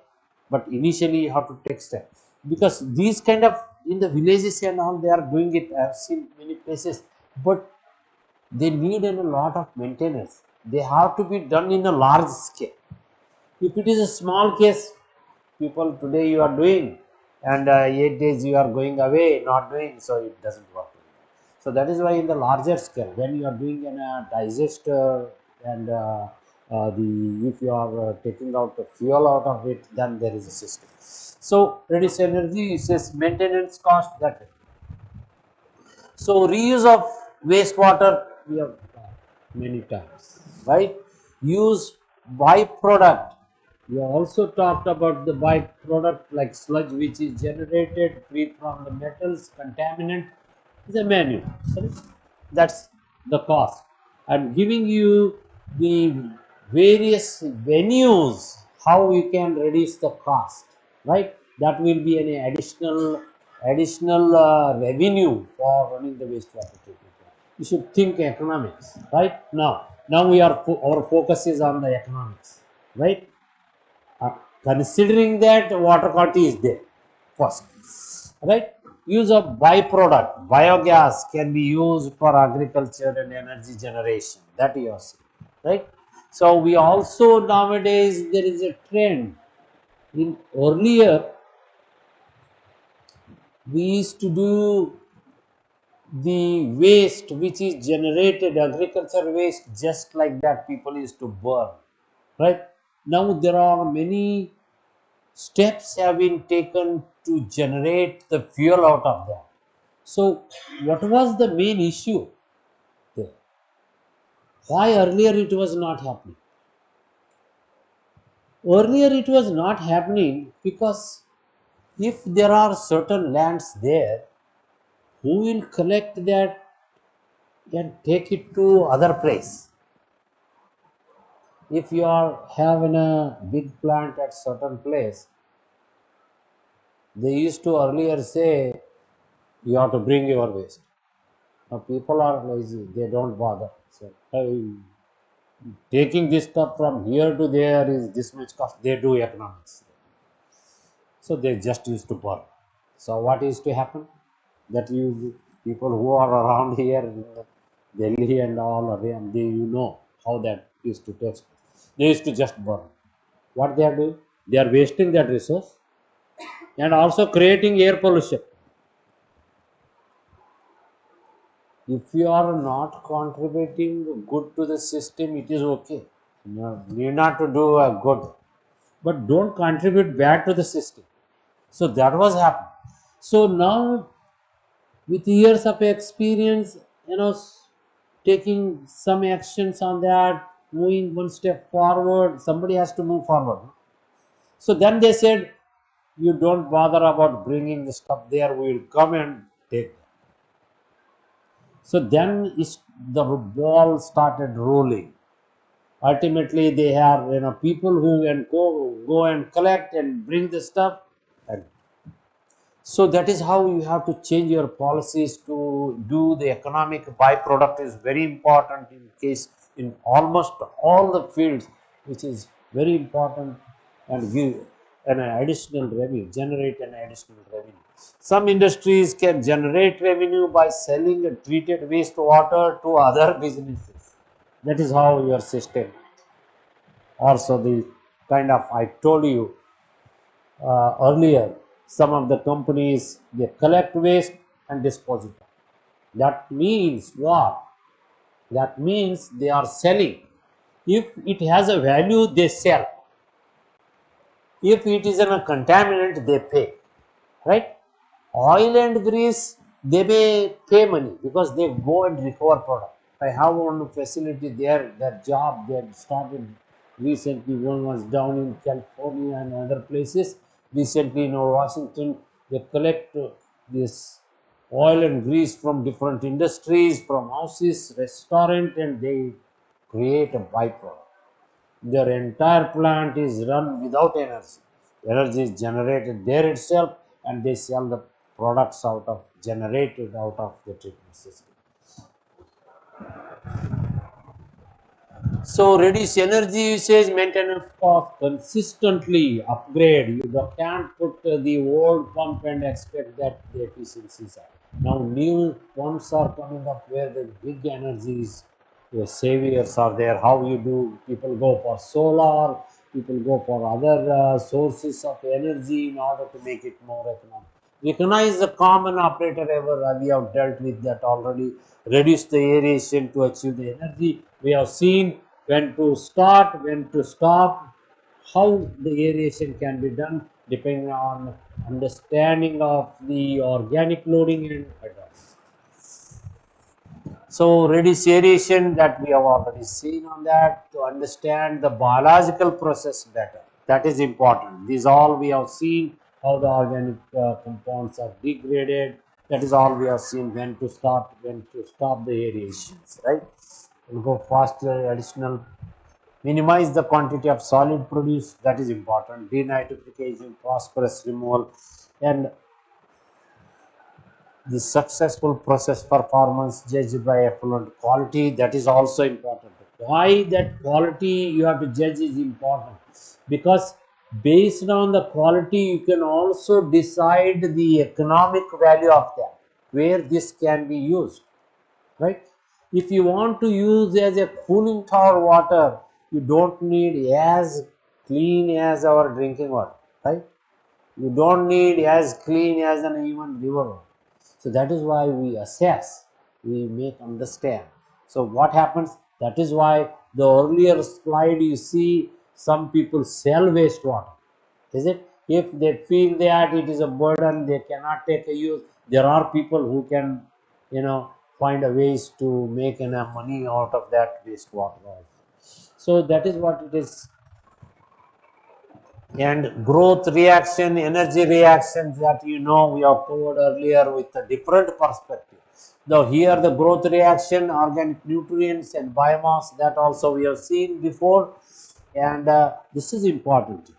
Analysis is important. As you go how the system works efficiently, then you have to analyze what is the sludge produced, how much volume it is taken. So for example, why this is important? So we are stretching it little bit. Earlier you say you measurement was your focus. Earlier your focus was measurement how much quantity is produced, sludge. That was your focus. But I'm going to stretch this to the further. If the sludge is produced in a big ponds for food industry, what happens? Your one-third volume is covered already by sludge. So your volume is reduced. How it is going to be economical? So that is why your frequency, continuous removal of sludge is required. This is economics. Earlier we saw you have to remove sludge. We stopped there. But when you become more expert, you stretch yourself. It has another effect also. Now you think. If you ask any person, they said you have to remove sludge. But if you ask it, see in the economic perspective, you are still in loss. You are removing, but you are keeping it there only for a larger time. So your volume is reduced. Instead of 2 pounds, 3 pounds, you need 4 pounds. 1 pound, 3 pounds. So economic value. This is how you have to start thinking in the beginning. How what these products, whether you can make the product out of the waste, how it is going to affect. If you think in one direction in the form of just removal, it is done, right? So you have seen this reaction, generic reaction, where the treatment done. This is also the same way in terms of the oxygen requirement, right? As the organic compound reduces, that's why the aeration volume reduces. You have to think smartly. How you will find out whether aeration this much is required or not? You will see the loading and then you can do that. So these are, you have seen this. This is the generic wastewater. So regulatory data, we have seen how to analyze this. This is the normal values of the activity sludge process. Then you see the process control data, they are intact. Because when you are discharging the effluent, if you are not maintaining the temperature, if you are just discharging, it is causes. So otherwise what happens? It is possible to search for a neutralization within the process plant. Whether is it possible to mix it? We have seen many industries like that. Earlier, they used to discharge wastewater with the temperature. Then they reviewed the process. They say that within the process they can reduce the temperature and discharge. So your major treatment is gone there. You are reducing the bigger value. Now we are seeing it in the perspective of economics. Earlier what we were thinking, you have to reduce the temperature, build a equalization tank, keep it until the temperature goes down and then discharge. But here what you did, you went back. You are reducing the temperature within the process plant and you don't need any equalization. Right? That is the smart thing. So thicknesses I have already mentioned about the blanket thickness and all, how it will, the volume of the entire pond is reduced, and instead of one pond you need two ponds, right? So more process control data, you have to think critically how these affect, how we can vary the flow rates, pH. You should see what are the different stream coming from different processes. If an industry is there, if the industry is there, there are different streams coming in. That is how the water is collected. We did this in the food industries and all. So wherever the temperature is high, you can mix it inside the process and just make it normal. Then you don't need. But earlier focus was to measure pH, then treat. See what you did, you spend double the cost. This is the economics, we are going backward. So that's why, since you are, many people are on the yeah, some people are on the economic side also, but as a researcher you should also know how you do optimization of the process. Many people study, right? So that is how you have to do, because your thinking angle changes here. You are not thinking like a just a person who is working there, right? So, and you need a proper equipment also. Then you know about these values, we already talked much about this one, and aeration tank effluent profile. You know the how, why this is, there are this is one factor you think in a different way now. Which is efficient, you will have to find out first. Because of the economics, we go a little one step ahead. Earlier we see whether we are able to maintain the oxygen concentration or not. But now we are thinking one step ahead. We are thinking which is efficient. You can reduce a lot of money there, right? So that way you have to think. So this is a bacterial growth. This is has a very important in the biological process. That is why your all other parameters are important to take care, so that your biological process is in the process. So that is greater emphasis on that. Continuous measurements, analysis, why efficiency is reducing, whether the any contaminants is existing in the sludge, because you are recycling the sludge. So that is why your first question as a researcher, you have to see whether it is treating or it is going through the sludge. That is why you do a sludge analysis, you do a scan electronic microscope, what kind of bacteria are there, right? So that we are thinking one step ahead about. Then if what happens, I put this slide specifically, there is a common understanding that in case of the domestic wastewater we have a heterogeneous bacteria, they are taking place. But I have also told you one example how you can acclimatize this bacteria to remove particular pollutant. Is it? We have isolated. See, when I was working on the particular wastewater coming from the refinery, which has toxicants in addition to BOD, what we did, we trained the bacteria from the heterogeneous to consume cyanide, right? One of the contaminant, one of the other contaminant TC. We try to train that bacteria. Is it? We ultimately we compel that is it trades to remove that. So that is possible. But how it is related here in the domestic wastewater? If a contaminant is flowing in addition to your BODA, what happens? That there are bacteria. It will start affecting in both the way, because it will start destroying this bacteria, the which are the toxicity will destroy the domestic bacteria. That is how efficiency starts going down. And there may be, depending upon the concentration of the TC, it may be training the bacteria to remove other components. So that is why there is an imbalance if you don't know what components are present in the influencer.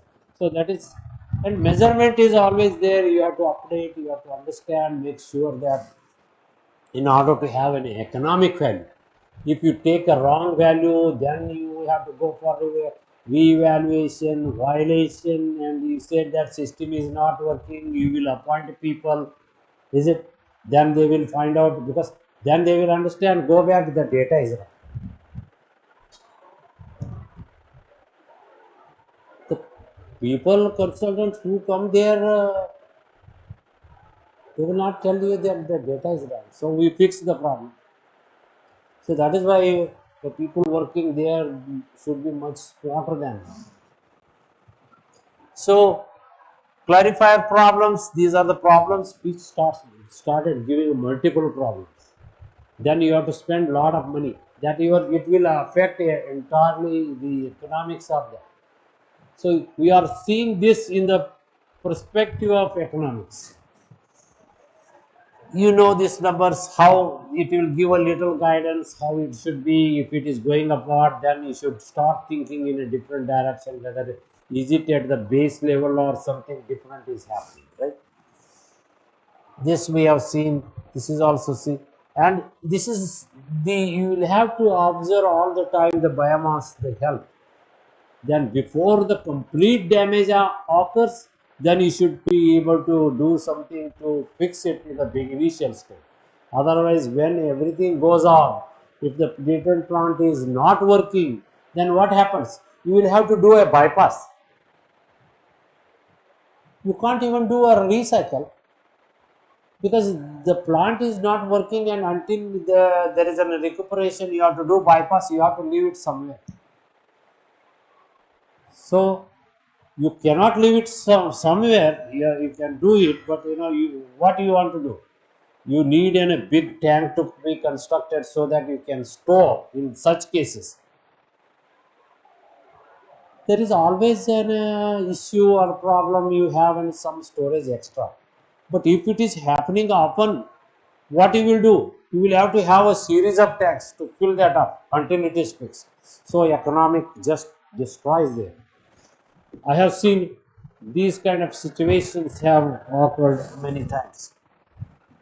Then the measurements, I have talked about that, how accurate it should be there, how representative it should be, that we have seen, and the keeping the parameters intact to make sure that things are going as it is designed, right?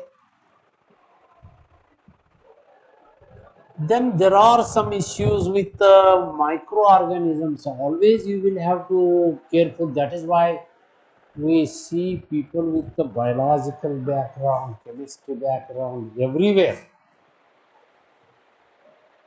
They can find out what is going on there. They are expert, they develop later, have a much understanding about the chemicals, how they work, biology works.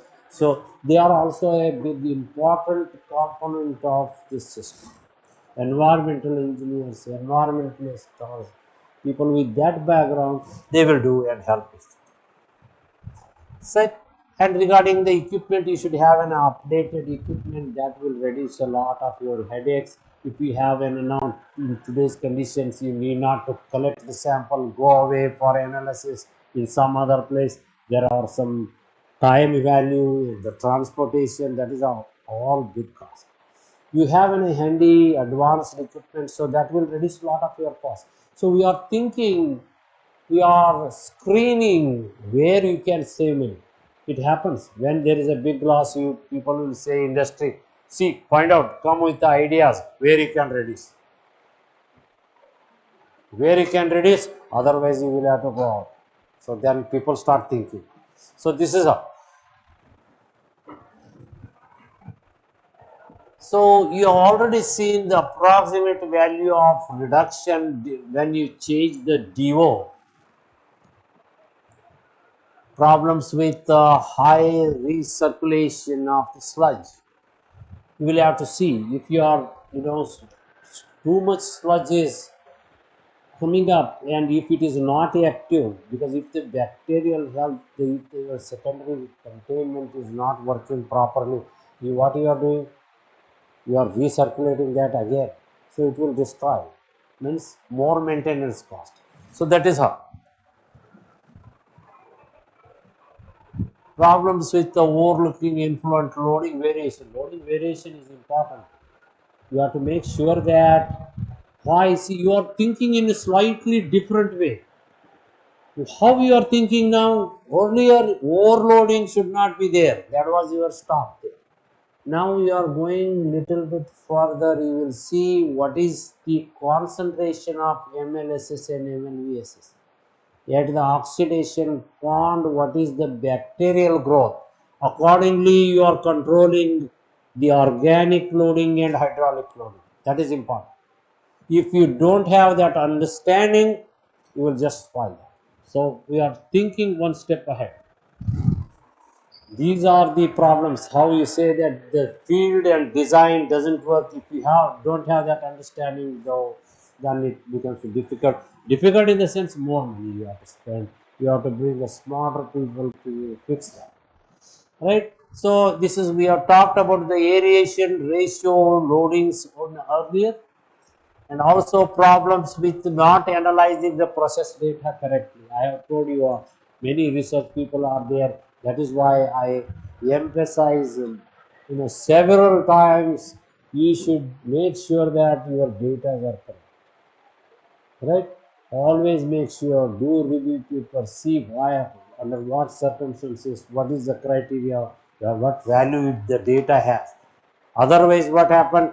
You are building a structure which has a very weak foundations. Then, when you build everything, then you will come to know this data is wrong. Right? As much as data. Seasonal variation we take a variation at the time of the organic loading, variation with the different hydraulic loading, all the combinations you will do. Right? Yearly variation, hourly variation, you will all study that. Then there is a consistent trend you will see. That is why when people submit the report, I said, did you do the trend analysis? I introduced them. Take data and submit it. What is that? Did you do the trend analysis? Then you will start understanding. Today, this month it is coming this way it is. Then you will start thinking. So that we have included as a part of their report. When their report, it should be a meaningful. Don't be a big report, nobody reads like that, not like that. Then we have gone, I want to tell little bit more about this reporting. even though we are talking of the economics. We have arriving to a system. I was mentioning earlier the major components like industry and three layer of regulation, state, federal, and the industry and other public also, or the other stakeholders who are responsible. We are developing an electronic commerce system where the people and the industry and the regulator, local people, local regulation, all they can see data at a time, right? On data. So when the industry submits the data, they can do online, and other all the regulators and other the responsible people can see. That is the new introduction coming up in the implemented in one city, big city successfully. It is going on. Then there is a deadline. We can extend it to other places. That is the latest one where everybody can see, right? Nothing is wrong. Huh? That is the latest. So if you what they are doing is if you are able to see here only, that will be great. You can everybody start analyzing. So there is nothing is wrong, right? Anybody can see. So this is we are heading towards that. So failures, we have talked about that lot about the failures. Then you should know about your plant. That we have already discussed so much. We should do a trend analysis, understand what is the relation between the flow and other parameters, how it changes. Right, this we have already talked. What should be the due concentration before, and reduce aeration, save energy. We have already discussed. Aviation and the cost, they go hand in hand, and you should be smart enough to reduce. Reduce aeration, save energy. That is what I was all the time telling. The aeration is the important factor in order to make it more economic. But what is the alternative? We are going towards a treatment where you don't need the aeration setup, right? I have shown you one example, and we will also see today. Reduce aeration, save energy. That's why that is the trend now. What are the two latest trend right now we are going towards? One is go away from the radiation, reduce lot of energy, and another is reuse, recycle, reclamation, water reclamation. So that is the is it. This we have already seen. The nutrient discharge, reduce aviation, nutrient discharge, and the different oxidation ditches, and the oxygen concentration. We have already talked about that. Before and after, we have to one particular example so that you can have an understanding. We already discussed about it, right? Other benefit, turning aeration ox. Again, the sludge settleability may improve, eliminating filamentous bacteria, and alkalinity will be generated. But when you stop aeration, there is another consequence also. The settleability and the type of bacteria that will cause a little harm. So that is why we have to have a very balanced. It is really tough to stop it. You can keep it low, but completely stopping may cause a problem. Is it? If all the sludge settles down, it may create enormous conditions, and very your purpose of treatment is not so. That is also there. Okay. So questions? Any questions in this last lecture? What we learned? We learned little different things related to the economics. If you want to run the treatment plant economically, then you should know without compromising the quality where you will reduce. But that is possible if you know very well where you can cut the cost. You know the byproducts should be used. I can understand that. All the byproducts must be used and made money. You can reduce. That is very common understanding. But I have given you different understanding about that. If you don't maintain the ratio, if it is a sludge accumulation at the bottom, if your TSS is not removed properly, what happens?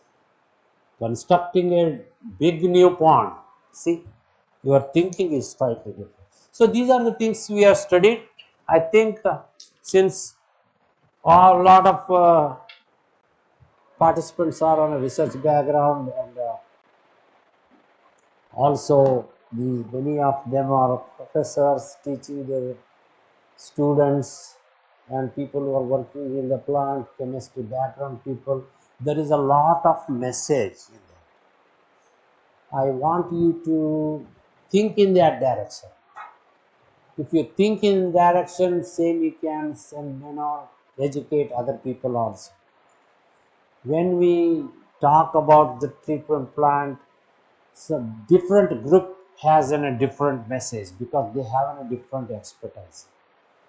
Research people who are doing, they can think about the generation of the data, how it is, how can be, how reliable, how representative, because you will be working more on the people with the chemistry background and all. You should always, when you see the treatment plant, just don't think BOD is reduced. You think further about the priority pollutants and pollutant of concern, how they can affect. That must be your angle, how you see. We change the angle now. As we come at the end, you become more expert. You don't think just in the beginning how it should be.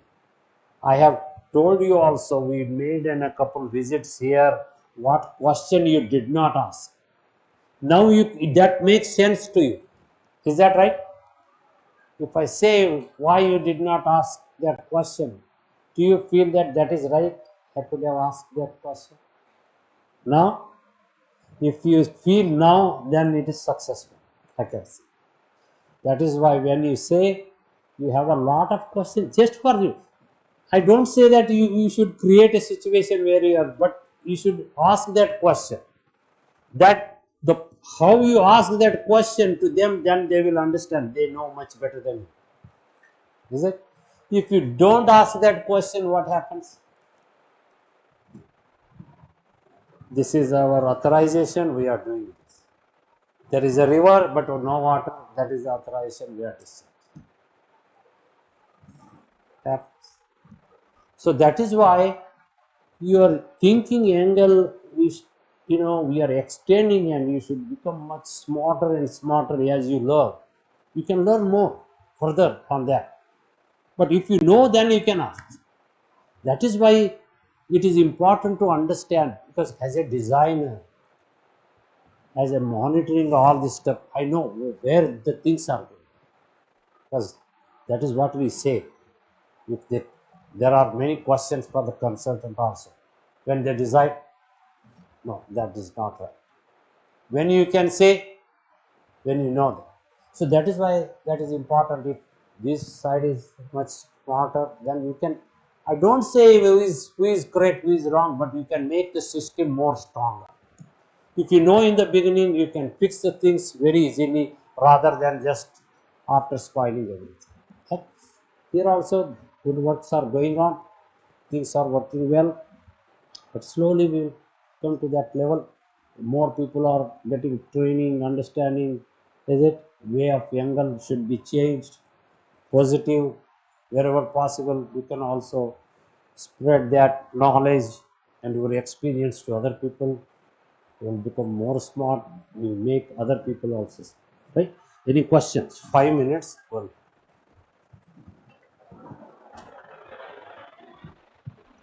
Sir, how waste, grease, and mobile come into the economic generation? what is that saying? Grease, and mobile. Waste, Waste, grease, and mobile that come from the industry. waste coming from this Grease, and oil oil after and grease. come into the economic generation. Oh, economic value. They make a lot of fuel. What is oil and grease? See, that's a good question. It is slightly different, but I will tell you.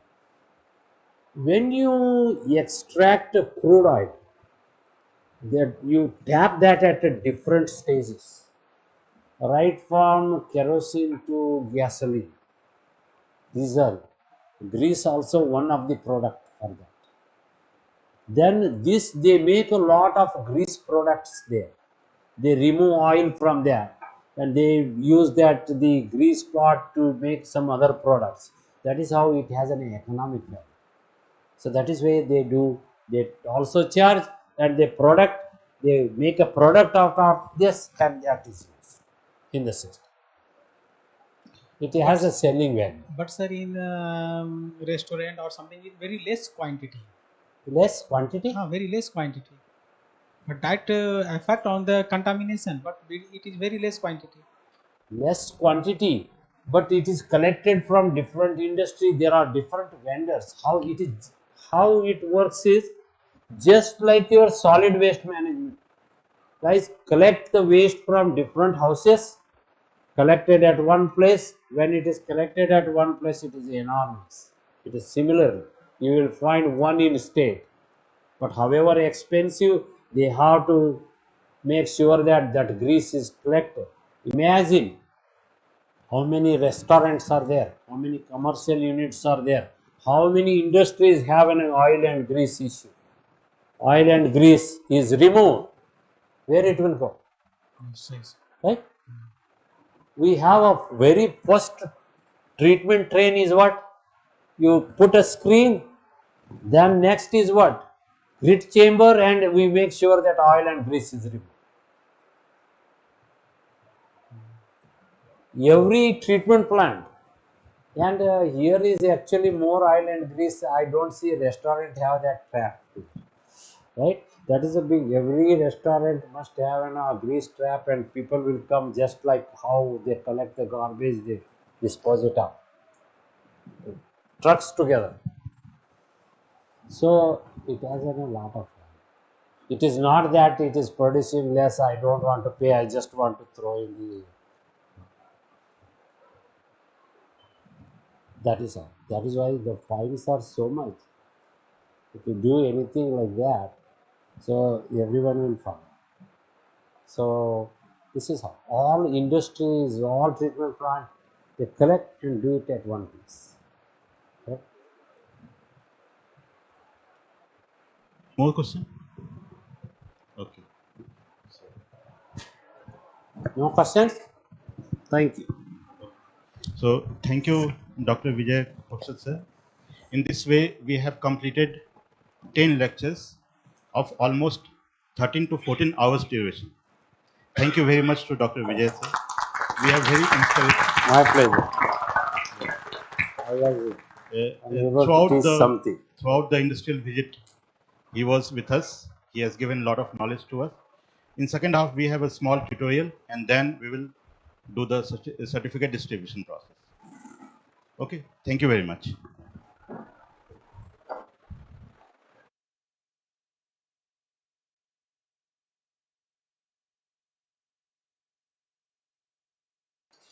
Case study where the technology is in place for more than 2 years and working very well. The treated water is used for land application. So, as I mentioned, we have different types of examples I have given you, right? Then we will start, and after that 2:30, I may take 10 minutes more, just average that, and then we will finish, right? Do you have any questions so far? What you all learned?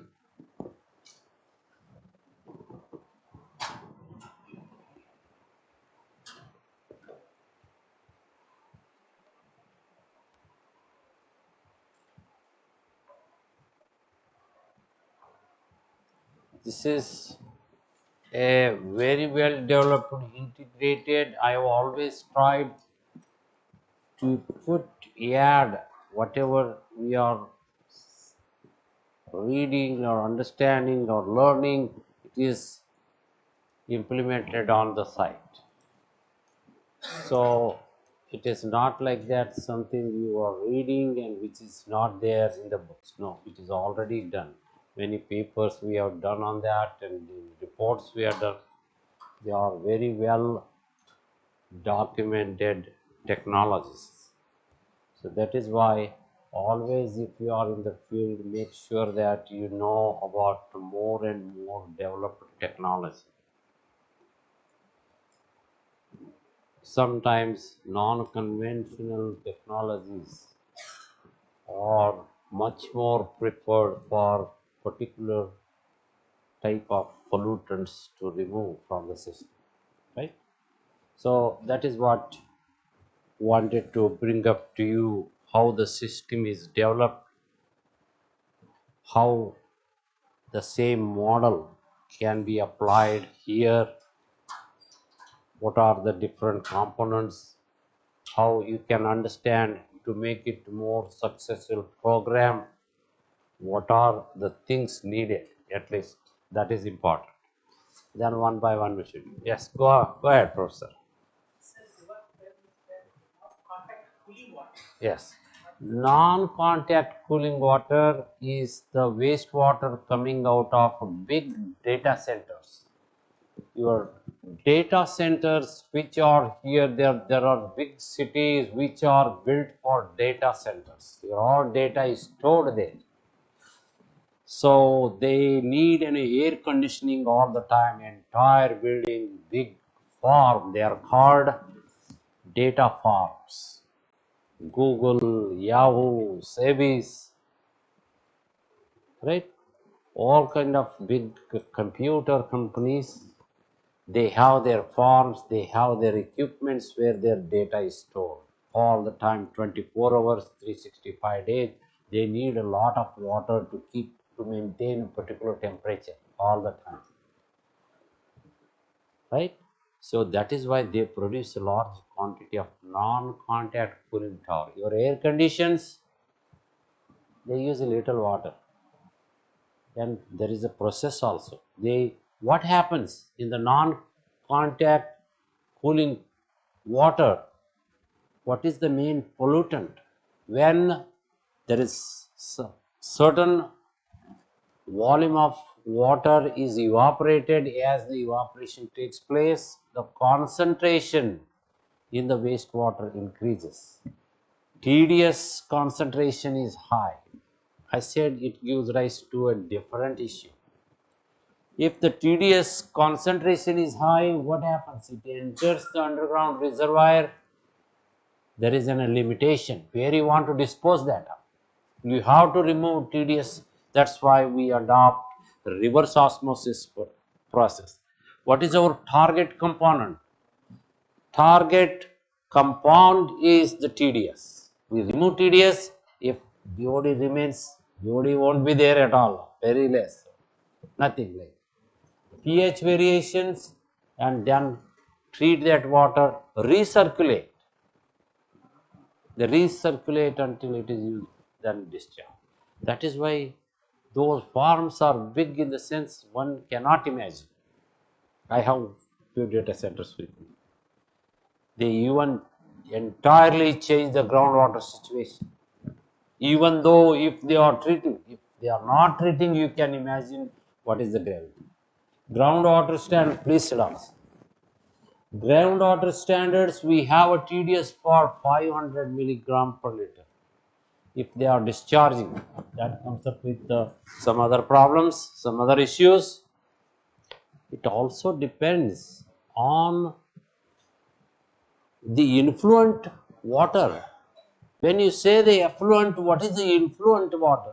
TDS. Because if you are pulling a lot of water from the groundwater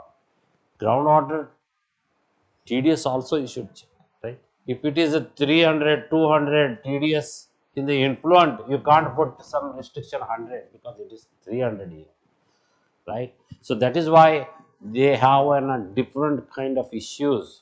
So that is why they want to go for reverse osmosis, maybe expensive, non-conventional treatments, right? They do treat, recirculate, and then discharge. That is all. Okay, this is the tutorial number 5, pollution prevention, case study PCB. removal in beverage industry, just for your academic purpose, right?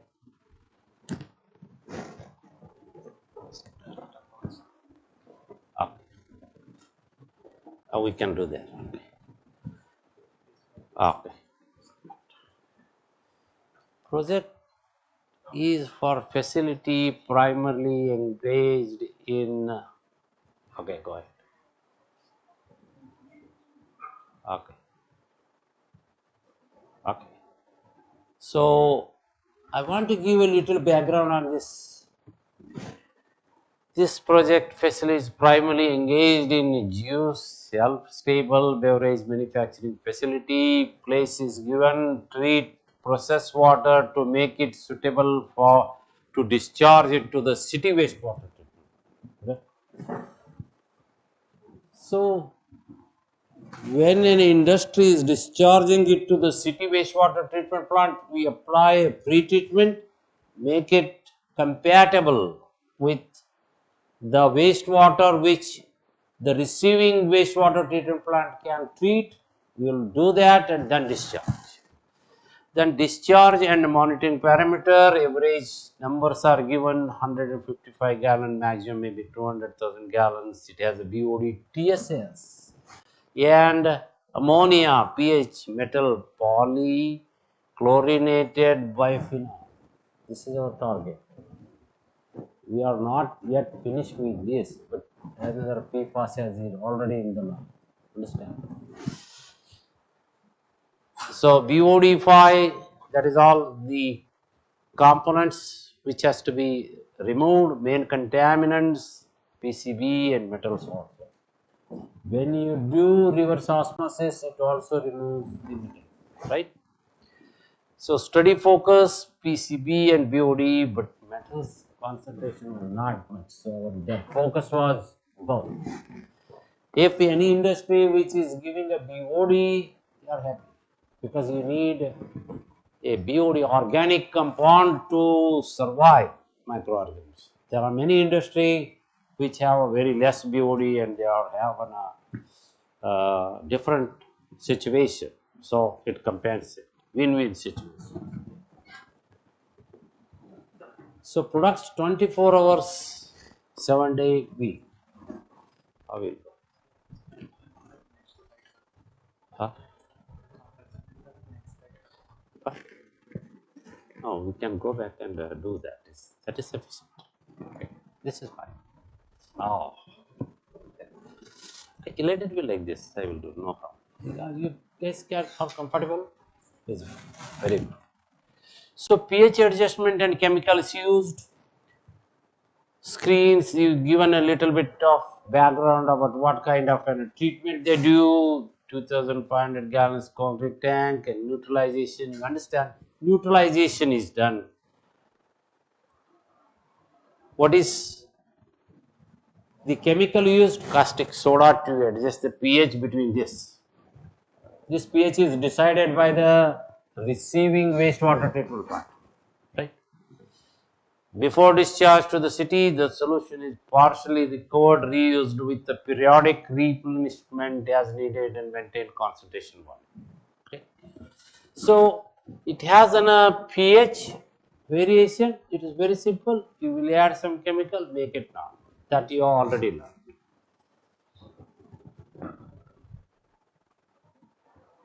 Other chemicals used, sanitizing acids diluted for use and or recovered for reuse. Flow is given, how much they are discharging, because this is the agreement.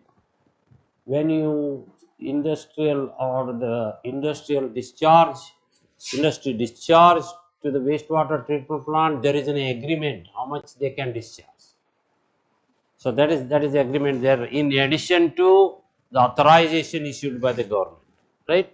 So facility operates sprayers, salt bottles, and how the operation is taken. Their processes help to colorant in the wastewater, if at all that can be removed. There are many technologies where colors can be removed if it is slight. But paper industry where you do a lot of bleaching and decolorization, they are want to color, right? So other things they are just disposed of.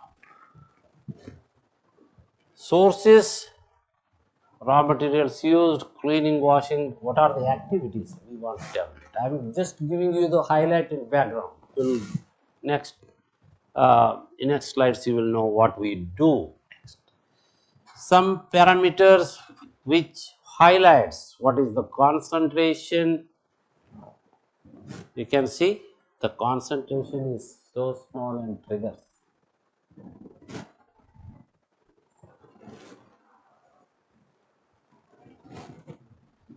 Group of man-made chemicals that are toxic and carcinogenic. That is what I was expecting. We make them. How this has come up?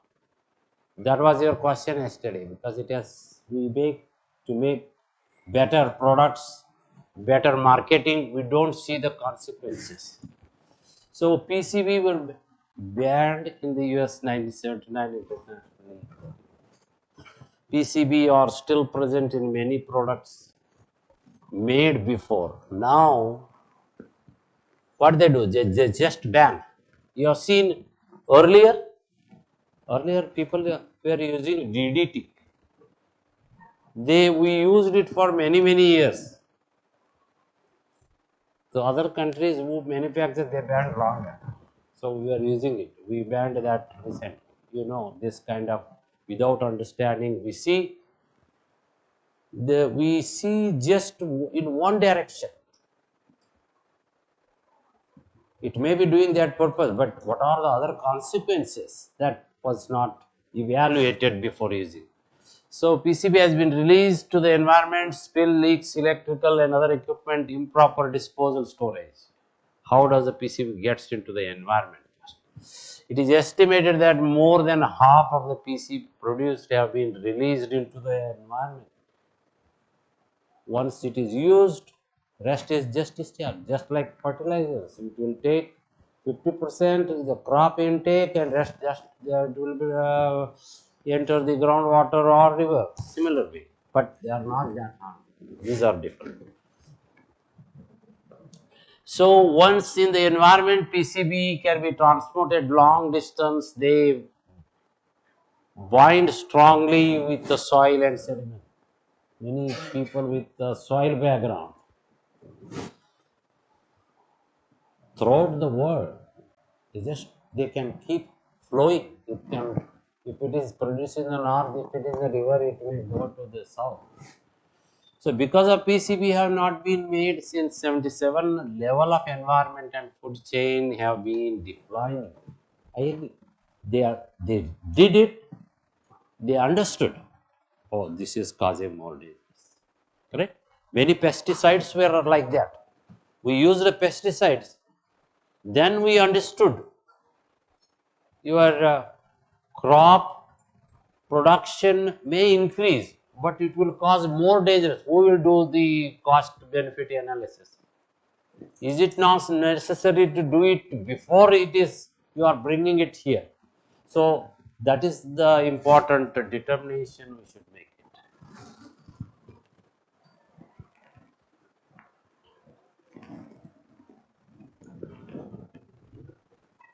Now it is banned, it doesn't mean that it is not existing. It is decreasing, but it is there. But if you are not stopping it, if you are still using it, then how difficult to remove it? The things you can see where you can understand the way everything is tracked, but still they banned it in 77, but still we are treating 2025. Just imagine if you are still using, what will be the consequences, right? So since PCB formed through the environment, likely to everyone has been exposed, and there are list of things affect everything. Fish life, most people exposed to the PCB eating contaminated fish, meat, dairy products. Why dairy product?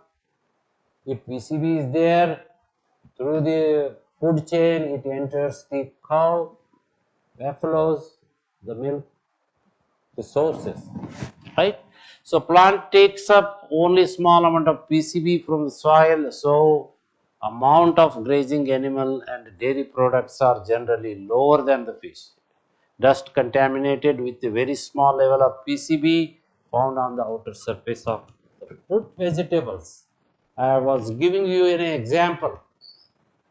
The organically grown apple and the apples which we see round, nice, shining, there is a difference, right? So how can I be exposed? PCB do not dissolve well, so exposure to them from the water is usually a not concern. Some private wells may use old submersible pumps that contain PCB oil. If it is there in the oil, that is possible. You already seen earlier what kind of fuel you were using it. It was lead content was there. Then when we came to know that, we removed the lead content from that. Is it? Then we started using it. That is how it is. So odor fluorescent light found in the school, offices and homes may still contain transformer or ballast that contain PCB. See how, from where it is coming, how you are going to find the sources. It is everywhere, because earlier people were using it, and still people are using it in other countries. PCB level measured in the air after light blast failure can be significant. The workplace also may be a source of PCB exposure, right?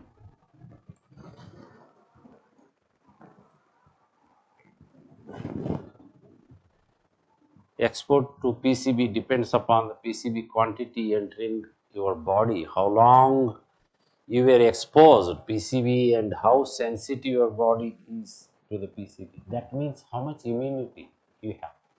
Who are the prone for this kind of pollutant of concern?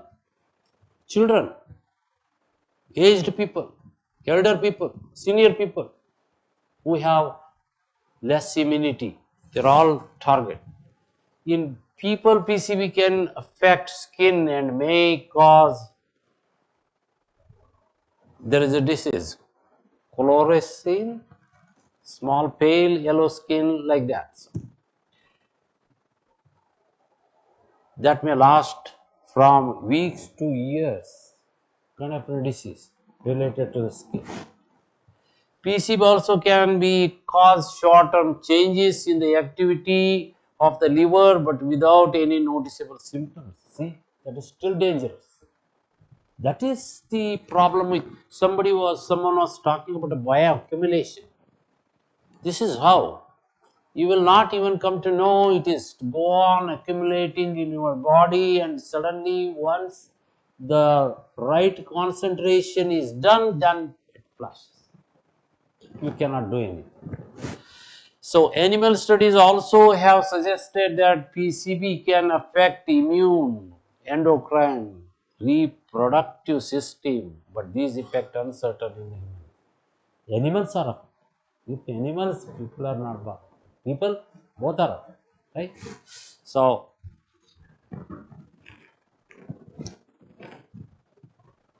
large amount of PCB given in the laboratory animals over the short time can cause cancer. Birth defects. Pregnant woman can pass these chemicals to the unborn child. Birth defects can have been linked to the mothers who have been exposed to PCB. PCB also can be passed to the babies through the breast milk. Young children also may experience developmental health effects. If you are creating such a chemicals for using it, you can imagine, because I don't be a terror of this, but just I'm telling you it has a big consequences. Let's go back to our thought. We have created, that is the issue. See, we are using again the biofilter system, design criteria, biodynamic air bed, influence characterization, design criteria for sizing based historical data. Historical data are important, that is why you design the system. If that data are uncertain, then that will create a lot of issues. So approximately can see design flow, P, TSS. This is all is needed for the design, and some kind of flow diagram where it is fixed that you people have worked with the industry. You always do a process plan, a flow diagram. What are the routes for getting the process water and how it is brought out for the treatment, right? Will not spend much time on this. This is understood. Influent, effluent, and because in the industry different places you collect the processed water, right? Then you make it combined. That is how we learned earlier. You can combine inside. Earlier people used to bring it outside and then do the treatment. Now people are becoming more smarter. They want to do it inside and then neutralize and reduce. So it is a prognitive facility, tanks and bida system, pre-treatment and pure treatment. That it is. Pre-treat and then discharge.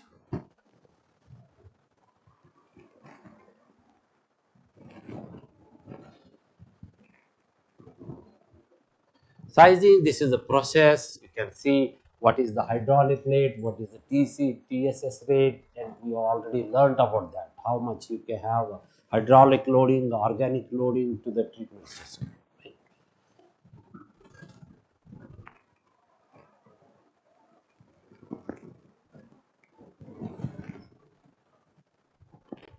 Here you can see similar way. You have seen a winery wastewater earlier.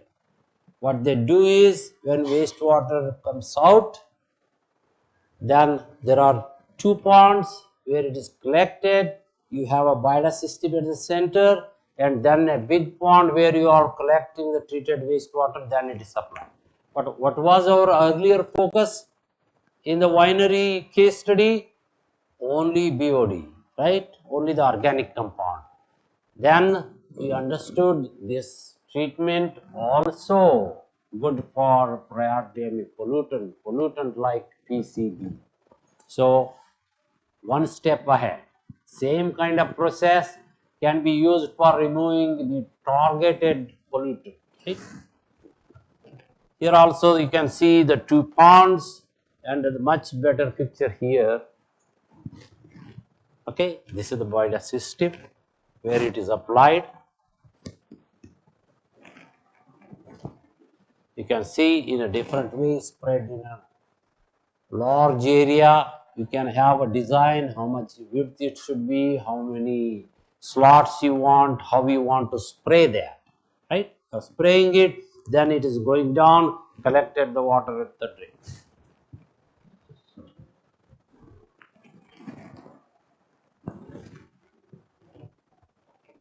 So you have seen there two ponds, Vida system and the big pond, treated water.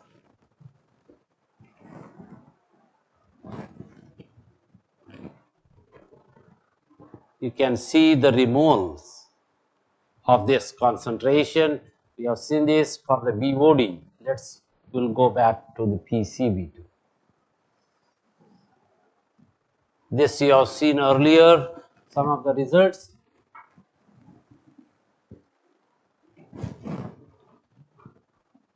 Calculation highlights similar way. Same company has done this work for both the places.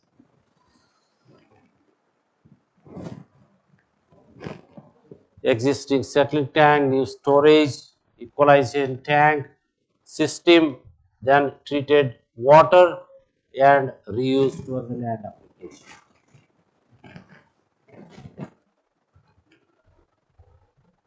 So this is kind of understanding how it is the treated water is stored, how the equalization is done, influent, balance of pH, mix system, that is all done in a similar way.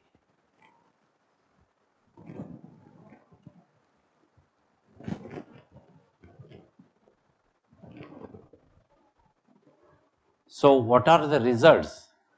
In this, contaminant is removed about 97%, BOD is removed about 95%. Success story, right? We are able to remove the PCB as well as we are able to remove organic compound. So this is the modern technology which is used. There is no aeration. We will see couple of videos there. You will understand how exactly it is applied, right? So this is the same system. How it has some kind of contaminant removal is 97 BOD, and in addition to that, TSS and others are removed 30%, 40%. We are not bothered much about that because it is going to the receiving wastewater treatment plant. That will take care of. But major portion is removed. So how then this is the great success story, because how much that agreement is done based on the organic loading. So you are removing the major organic loading and contaminant both. Your water needs a little treatment, but what they will do later, they will put some more money and make sure that everything is not done, not required. They will not discharge it. They started discharging it to the land application. So complete, they are just, earlier they were discharging there, and now they are reusing this to the land application. So we'll go and see. I don't want to say thank you. We'll see some couple video how it is applied, right?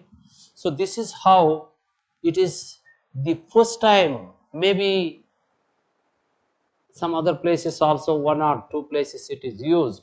This is first time it is used because they have to take a risk.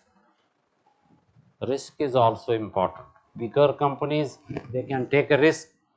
They said that we will also remove. So the first time they implemented, that worked. That's very important. So they have to, new companies, when there is no alternative, they take a risk. Right? Why they took a risk? Because it was identified. Number one. Number two is they have to shut down the company itself. They just give few months of time.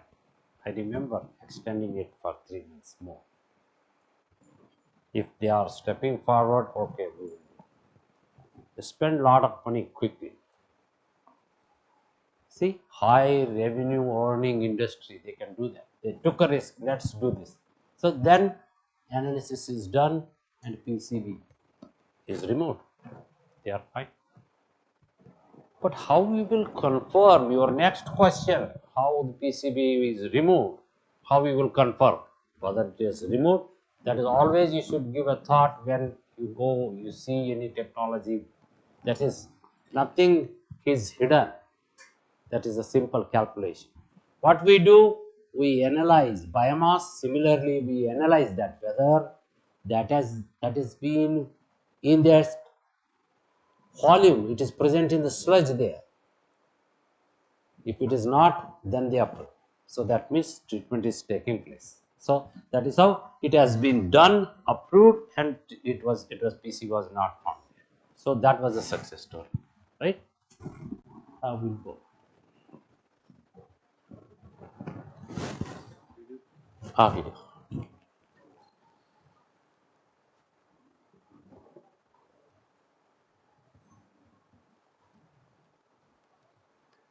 70% of the world's water is used for farming. 10% of us eat food grown with dirty water. 47% of us could suffer from severe water scarcity by 2050. There is a limited supply of water in this world. We must protect this resource for future generations. We must reuse. Biofiltro is a low-cost solution to clean wastewater. This recycled water feeds the world's agriculture in a safe and sustainable way. The biofiltro turns the wastewater into two valuable products: clean water and organic fertilizer for agriculture. How does it work? First, wastewater from communities and industry. Solids. Next, the water flows into a tank. A pump pushes the water up to a parabolic filter, which retains mid-sized solids. From this tank, the water is filled into the field film.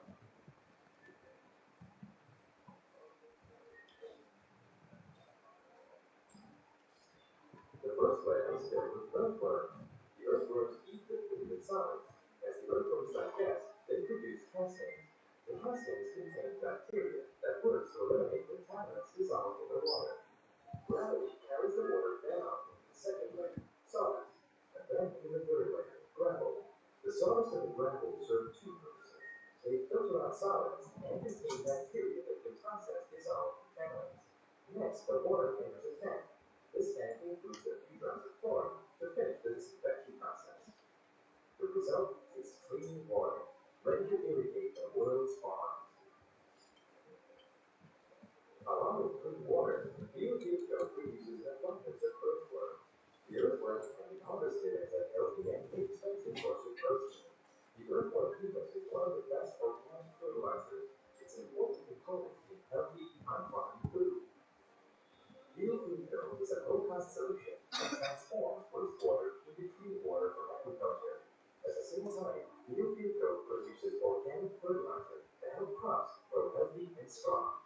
Biofeedstock, low-cost water consumption technology that any worker can manage, using 80% less energy and producing no emission and no pollutants. Just a profitable, sustainable business. We'll go to another. Just for a pass. Okay. So did you see that how that system works?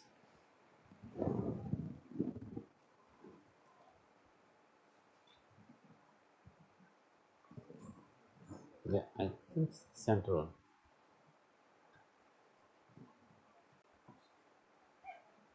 Oh, is it? Give us 4 hours, and we can remove more than 90% of contaminants from wastewater.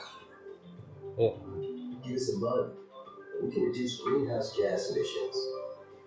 Give us a year, and we can generate verified carbon credits. Give us more, Yeah. and together, we can change the world. Biofilter, your power solutions. Okay. That was. It's fine. I think. Okay. That's fine. We'll go back to that tutorial. Okay.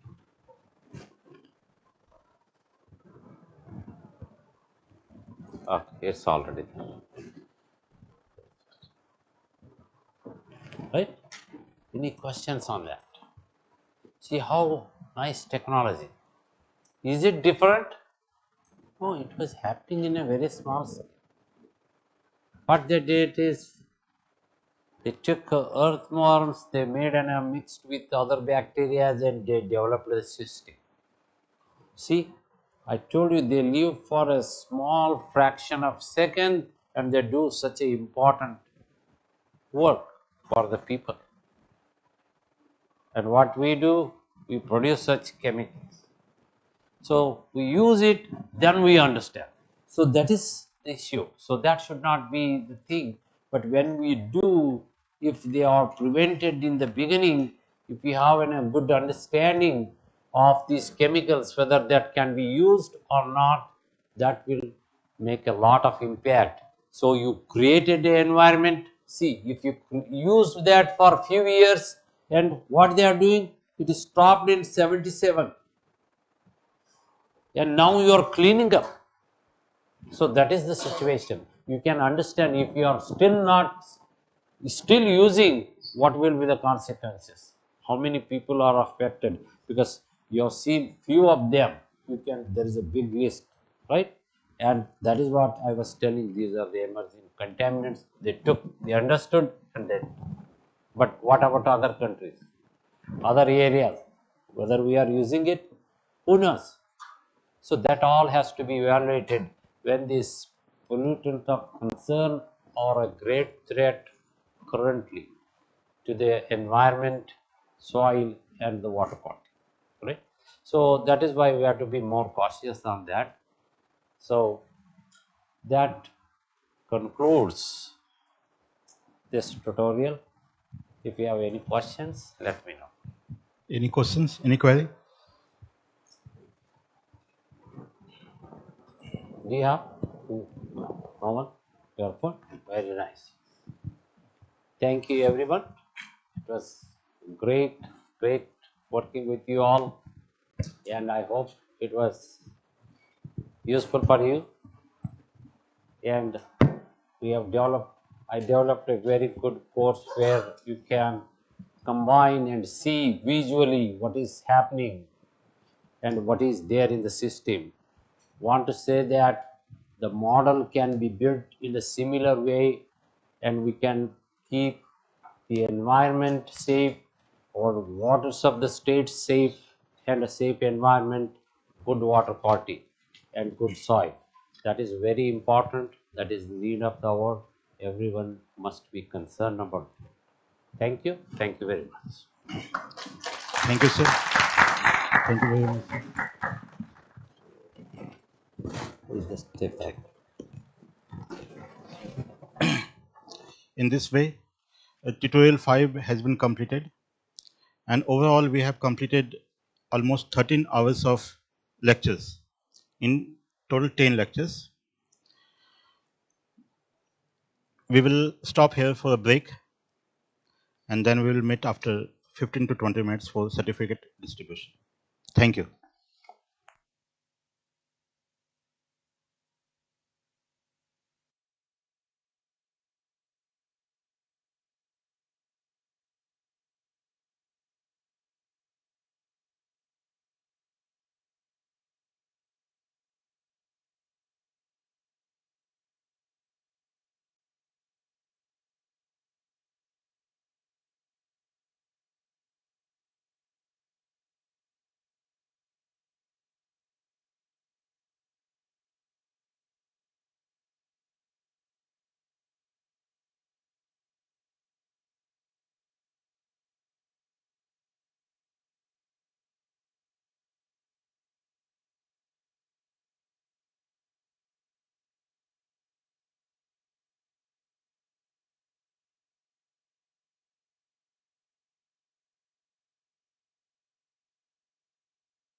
of UCO Bank.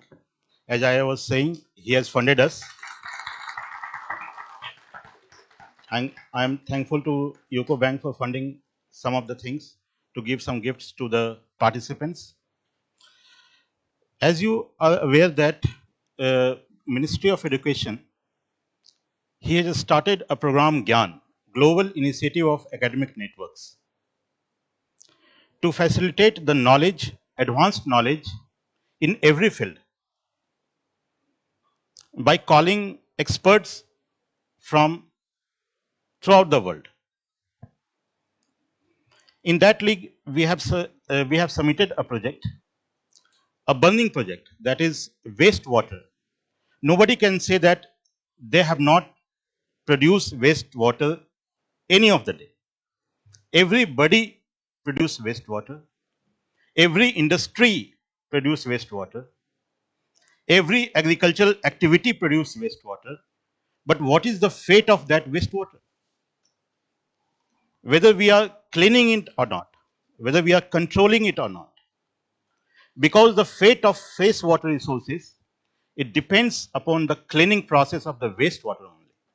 If we will not clean the wastewater, our water resources will deplete and it will become dirty day by day.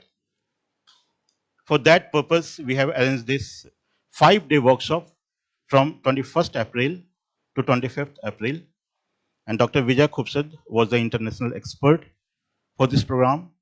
Dr. Vijay has a very vast experience. He is in the advisory committee of EPA. He is adjunct faculty at Washington State University. He has served as senior engineer at ecological department in USA. And I think that you all have get benefited by the lectures he has delivered on wastewater. During 21st to 25th April, we have almost 4 industrial visits. We have gone to paper and pulp industry, Century. We have seen that how the waste which is created by the paper industry, how they used to clean it. Then we have gone to some metallic industry. We have seen that the grease, the oil which they use, how they used to filter it. So I think that from 21 to 25 April, you have got a very nice experience on wastewater. About the GIAN program, I will first of all call Dr. AJC Prasad sir to say a few words.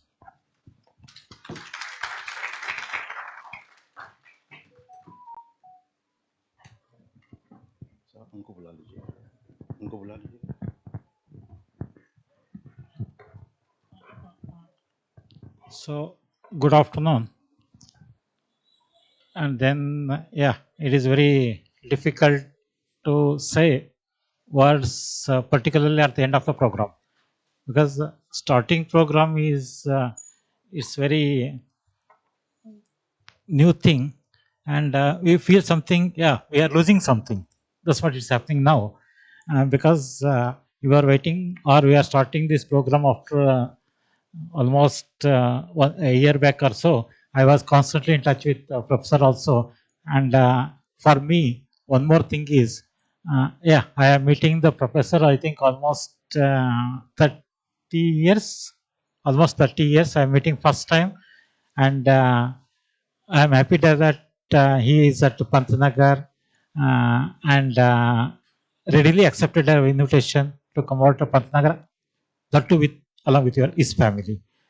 Yeah, he took a lot of almost 40 hours of flying from his hometown, or you can say his present hometown, and he traveled with lot of difficulties. Day and night he's traveled, and finally could reach this Pantnagar, because it is also not at Delhi. Another 6 hours from Delhi to Pantnagar.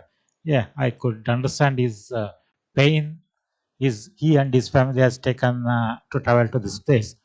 And thank you, sir, for your presence and accepting our invitation to come over to Pantnagar and interact with you people, particularly from across India.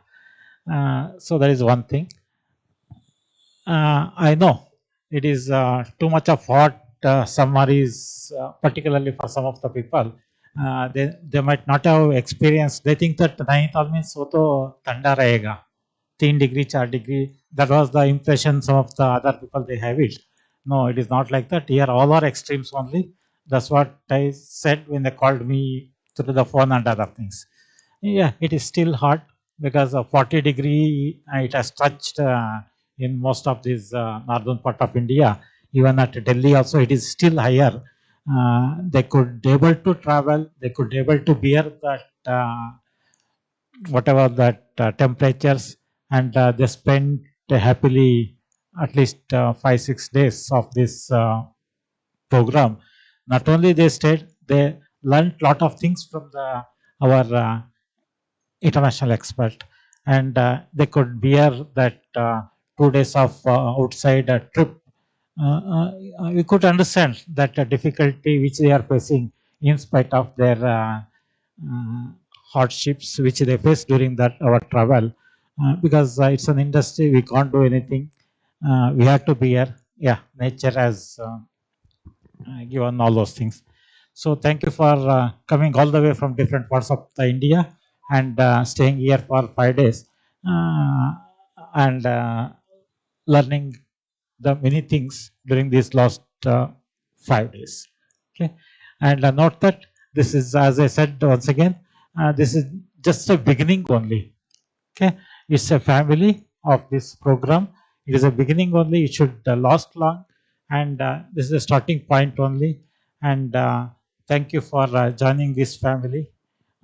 Yeah, we packed to full capacity 50. 50 is the maximum which we can have it. Sorry for those who could not join, or you can say who could not.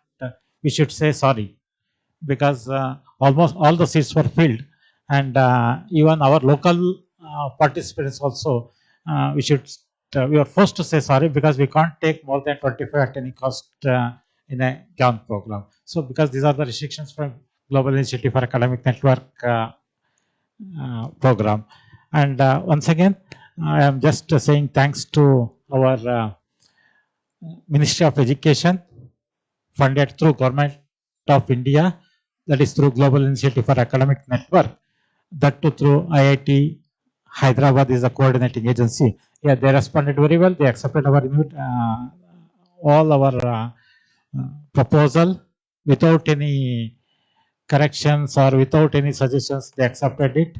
Whatever we have submitted, that only they accepted. And yeah, ours is a quality proposal. That's what it says that. Because in Uttarakhand, only the Pantnagar University, it is the only university where we can run GIAN programs. Of course, you leave it IIT Roorkee, because IIT Roorkee is a central institution. So only IIT Roorkee and Uttarakhand are permitted to organize these GIAN programs. So once again, thanking our professor, and not only that, our Ecobank manager, we met just within just 3 4 days back only we met him. I just said that, yeah, you gave your contribution. I didn't say what to give and other things. He said that, no sir, you don't worry, we'll sponsor the things. And immediately they accepted our this thing, and they given a uh, compliments on behalf of Ecobank during for this program. Thanks to Ecobank and manager, particularly he's here. So just an hour back only I requested him, no, you are the sponsorer, you should be there, and you should hand over that compliments to all our participants. So he happily accepted our invitation. And thanks to our university also, because they provided all the facilities. And we hope we will improve further on these programs. And you are most welcome to attend many other programs which are in pipeline or they are on the way. And now I request our manager to say a few words in a short time, please.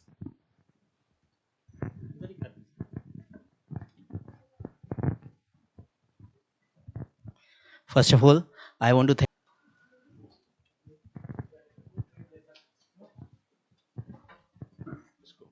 Sir इसको पीछे रखवा दें इसको थोड़ी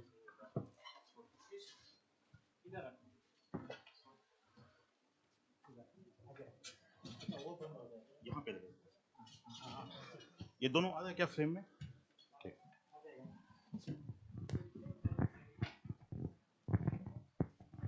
and any one of the participant can take the photographs because we are video recording and दोनों एक साथ नहीं हो सकता है तो कोई एक फोटो आप ले लो ठीक Vijendra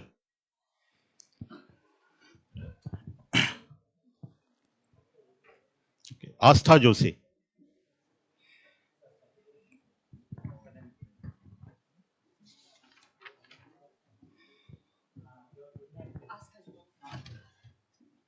That side, you face that side.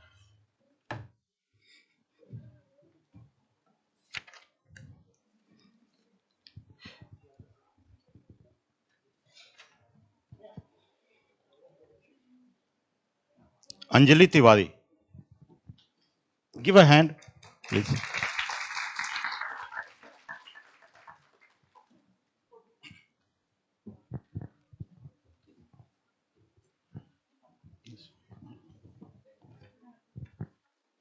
Bhagwati Arya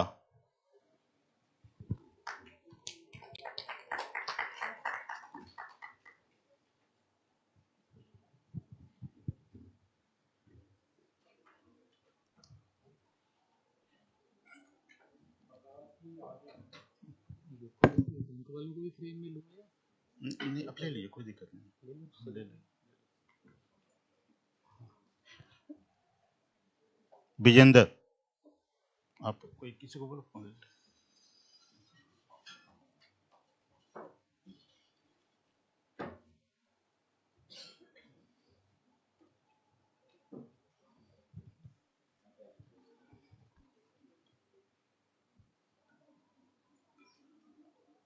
Diksha Arya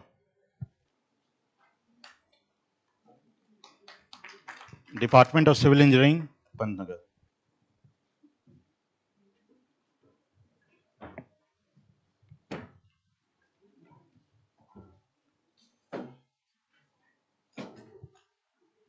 Anshu Rahul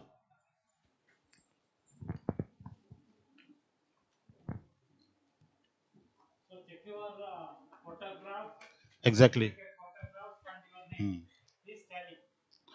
on memento also there is a photograph and name you please check it out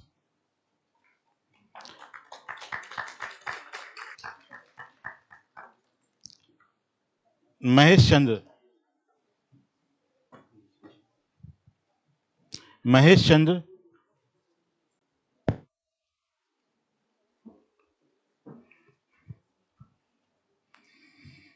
Dr. Mahesh Chandra is from Government PG College, Berina, Pithauragarh, Uttarakhand. Dr. Sweta Rawat.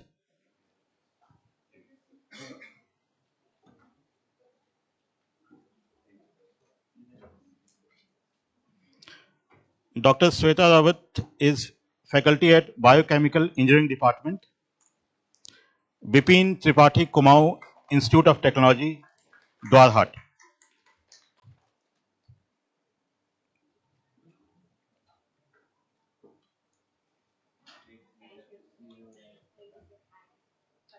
Yeah, she was ready to come for only one day. Then I spoke to her director. No, she should be sent for 5 days. Then somehow she could manage and she could join for also 5 days. Dr. Visist Nagaraja. She is faculty at Department of Environmental Engineering, JSS Science and Technology University, Mysuru.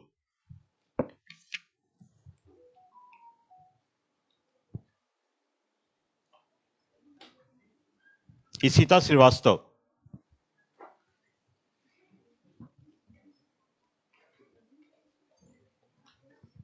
Isita Srivastav is MSc student at Department of Aquatic Environmental Management, Hisar.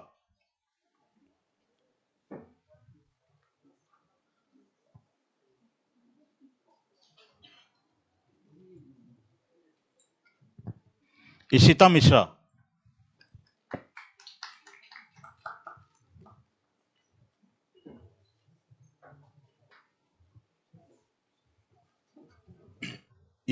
Mishra is a student at Department of Agricultural Communication, College of Agriculture, GV Pant University.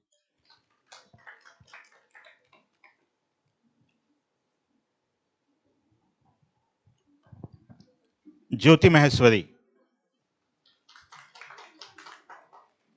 Jyoti Maheswari is from Department of Chemistry, GV Pant University.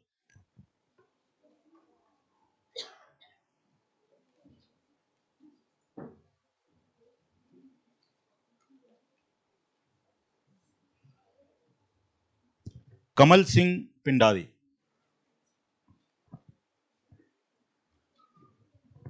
Kamal Singh is from IGNOU.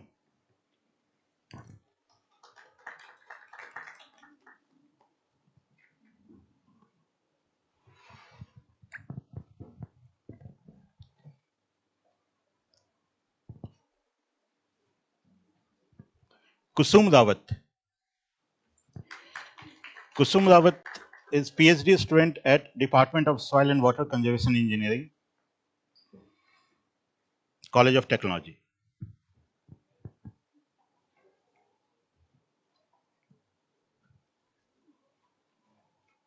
Manisha Dapola. Manisha, she is at Department of Civil Engineering, College of Technology.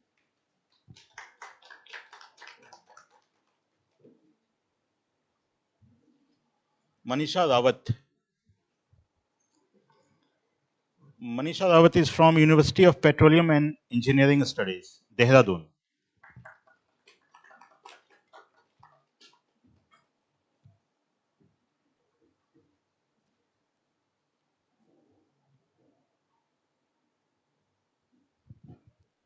Nancy Nagarkoti. She is at Molecular Biology and Genetic Engineering.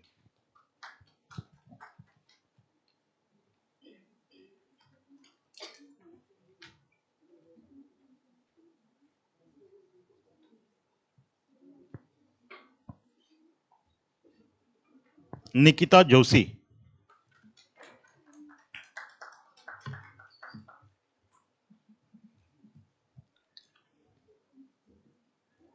Nikita Joshi is Department of Environmental Science, CBSH, GV Pant University.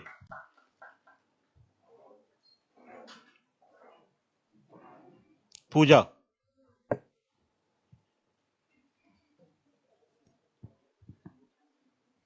Pooja.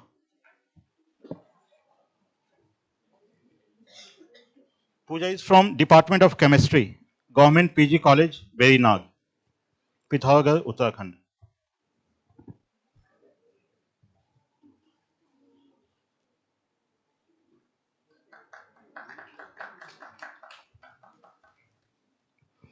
Prakash Chandra. Prakash Chandra is from Uttarakhand Open University.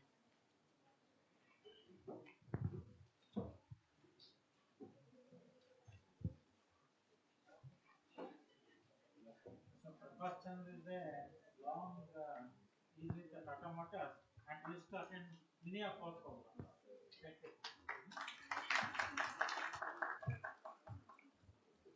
Priyank Pandey.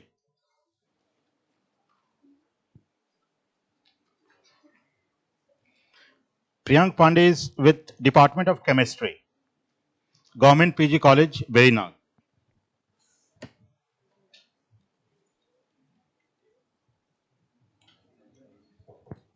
Priyansu.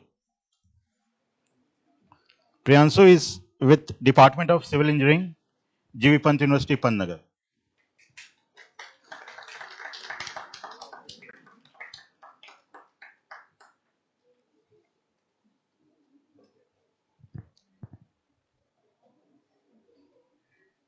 Renu Bonal. Renu is at Government PG College, Verinag.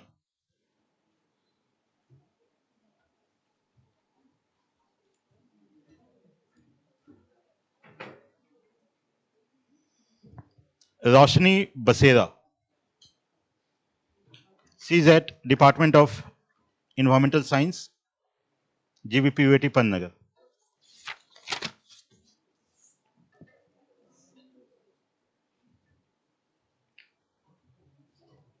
S. Katina.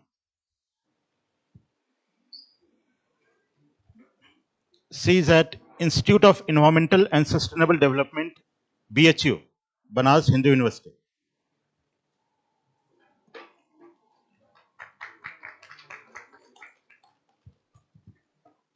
Sakshi Kandpal. Sakshi is at Department of Vegetable Science, College of Agriculture, GV Pant University.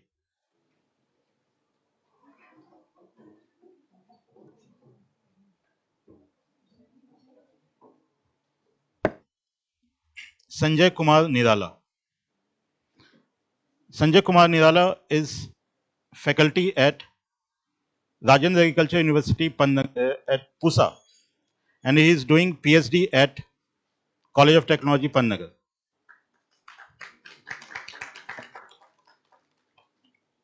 Satyapriya. Satyapriya is from MNNIT, Allahabad.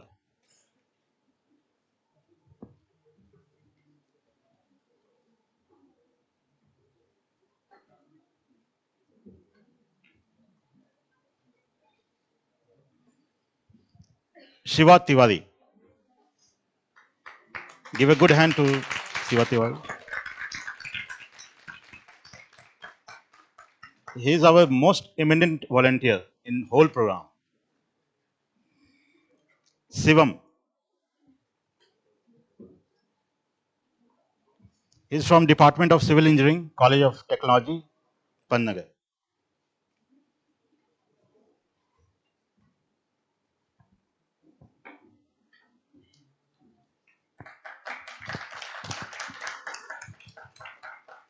Shivani. Shivani. Only Shivani is Department of Chemistry.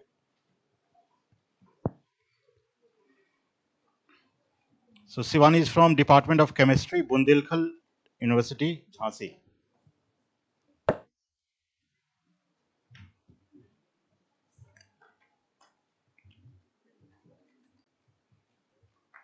Shivani Singh. Shivani Singh is at Institute of Environment and Sustainable Development, Banaras Hindu University.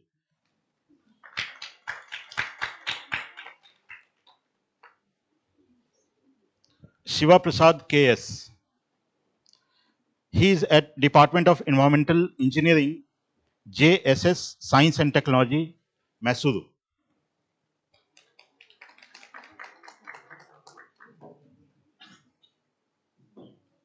Shresti Saxena. Shresti Saxena is at College of Fisheries, GV Pant University. If you ever want to eat fish, you can consult her. Not only that, she is attending all the programs. All the programs. And immediately she has attended this program. Probably next program also she will.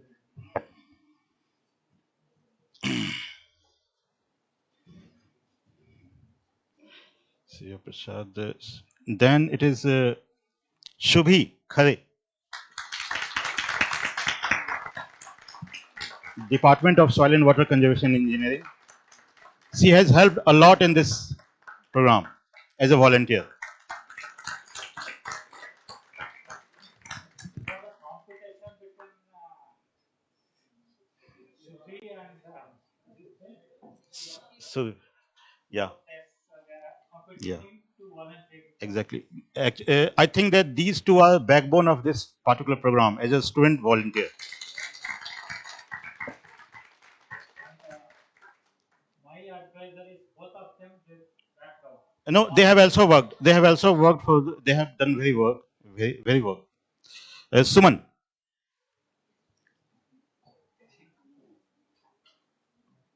She is from Department of Chemistry. Suman Dasila. Siege at Pantnagar.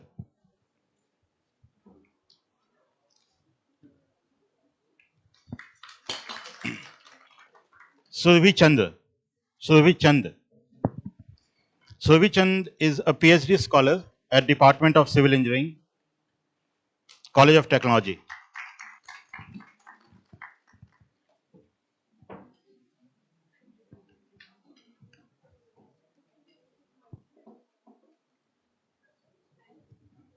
Tanu Sonkar.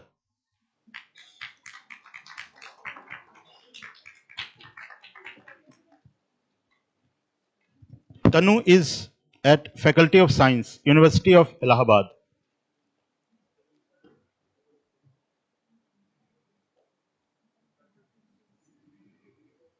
Tanushri MS. She is at Department of Environmental Engineering, JSS Science and Technology University, Mysuru.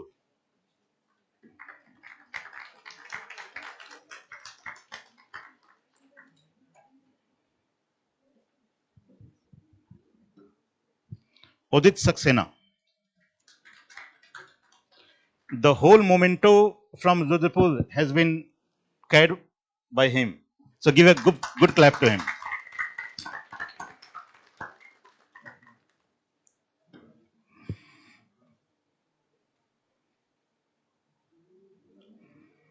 Anupam Sharma.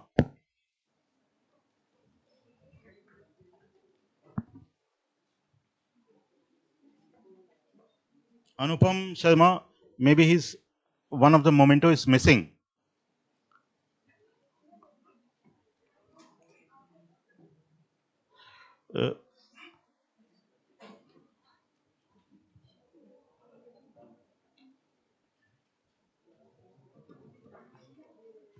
He's from Uttarakhand Open University. Dr. Anita. Anita. Dr. Anita is a faculty at Department of Soil and Water Conservation Engineering, GVPUAT Pantnagar.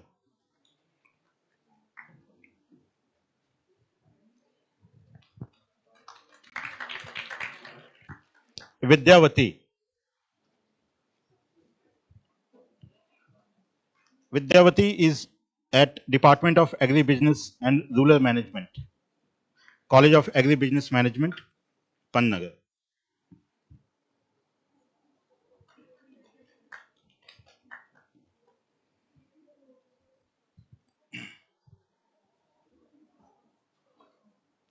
Shreyansi Arya.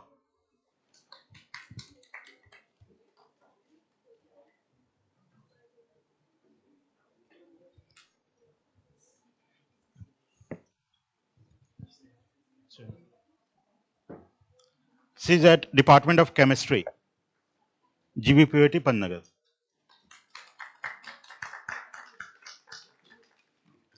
Nimi Kuryal.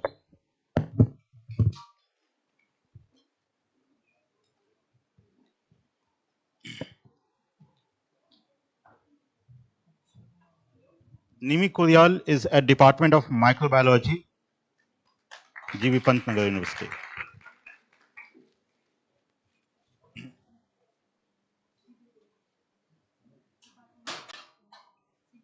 CBSH. So anybody left? I think everybody has got the certificate. Sidra. Oh, Sidra, please come.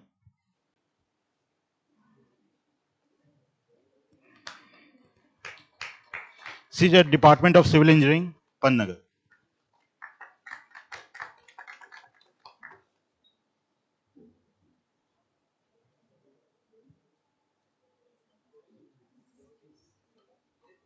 और कोई छूट गया? I think everybody has got now. Okay. So, yeah. So now a certificate for Dr. Ajay Prasad. Shiva.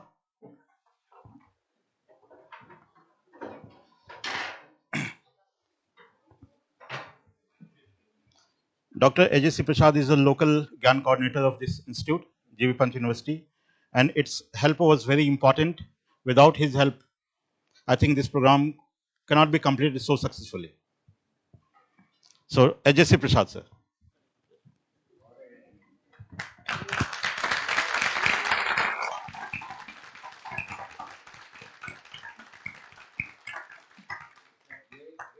Pleasure for me to see him after 30 years.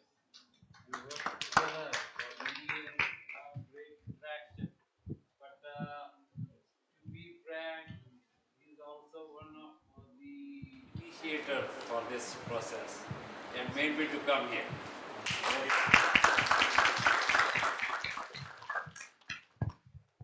Then a certificate is for sir also. Yeah.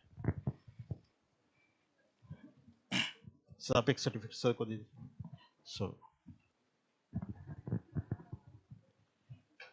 So first listen to Dr. Vijay sir.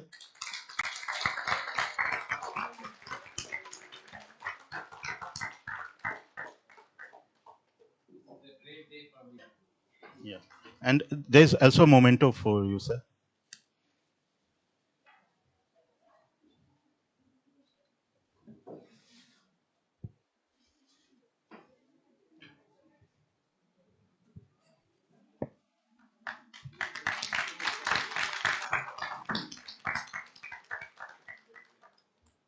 And then one memento, H.C. Prasad sir.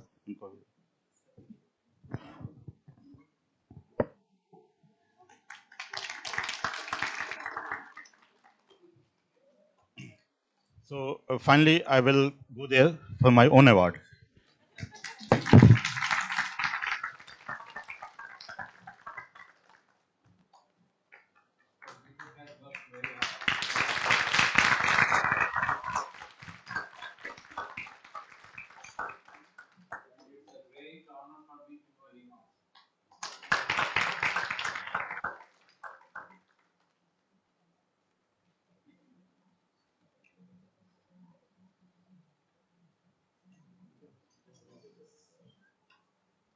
Yeah, Deepak also almost for the last 1 year, I should say, lucky and yeah, it is very difficult actually to coordinate the things from various angles, particularly in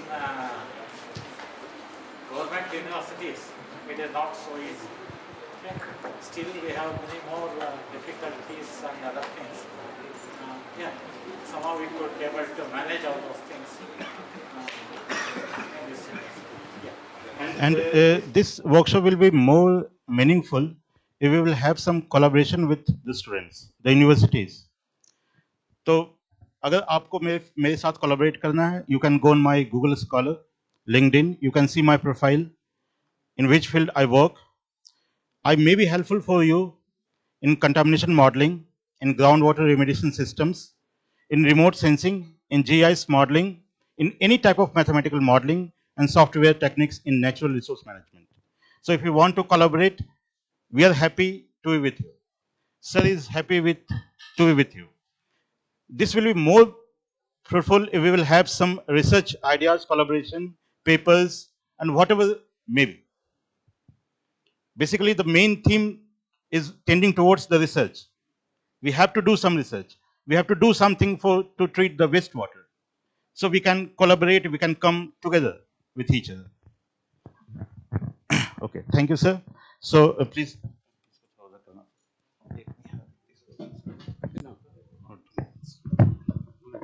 Shiva?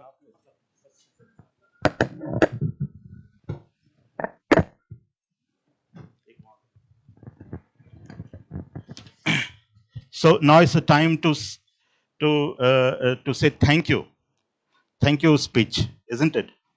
Okay, few words should be said by Dr. Vijay.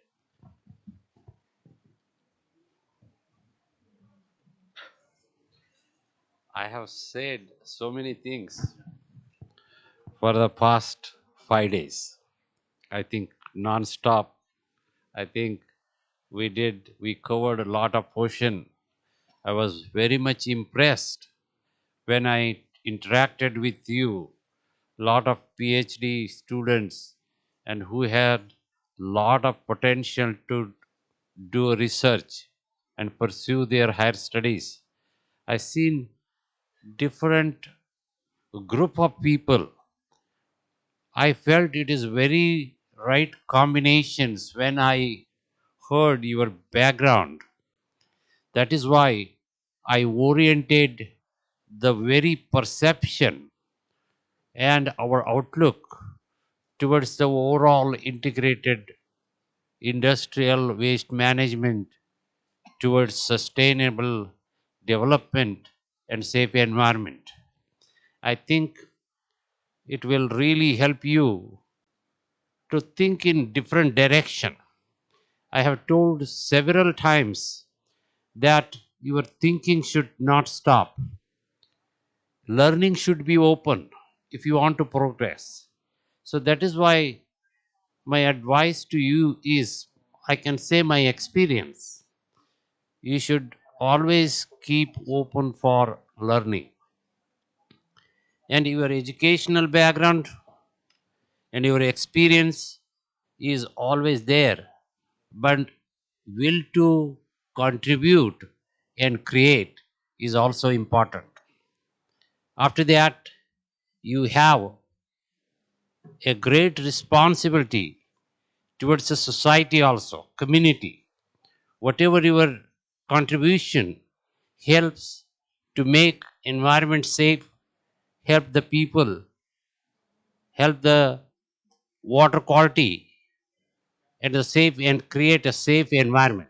That is why I want you to keep learning, do good work. I wish you all the best, and stay healthy and happy. And always you should enjoy your work, what you do, and you should take the pride of that. Thank you.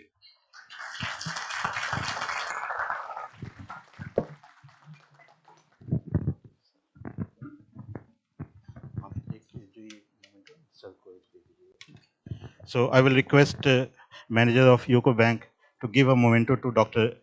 Vijay sir.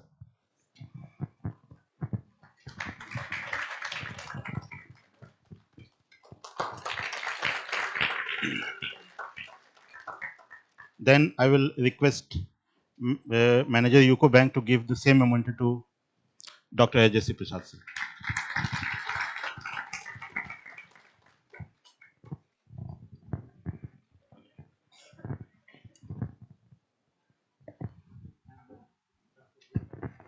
So, ठीक है, leave it.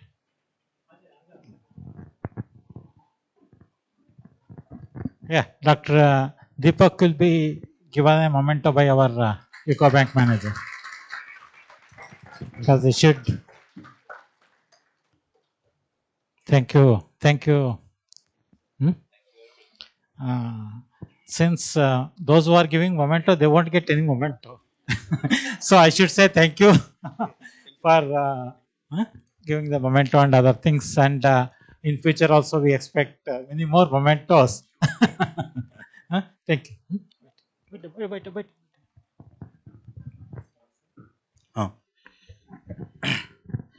So we will have a small packet of snacks for you. Or in between, I think that this is a formal end of the program, isn't it? So now everything will, whatever will you will come here, you will say that will not go on record, isn't it? Okay. So anybody can come here and share his experience, anything else, whatever, your views, what you think, or what you want to share, anything. Yeah.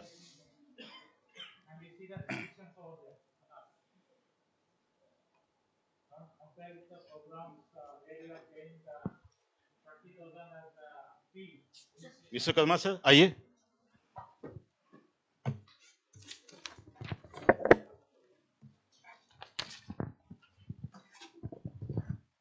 Thank you, sir.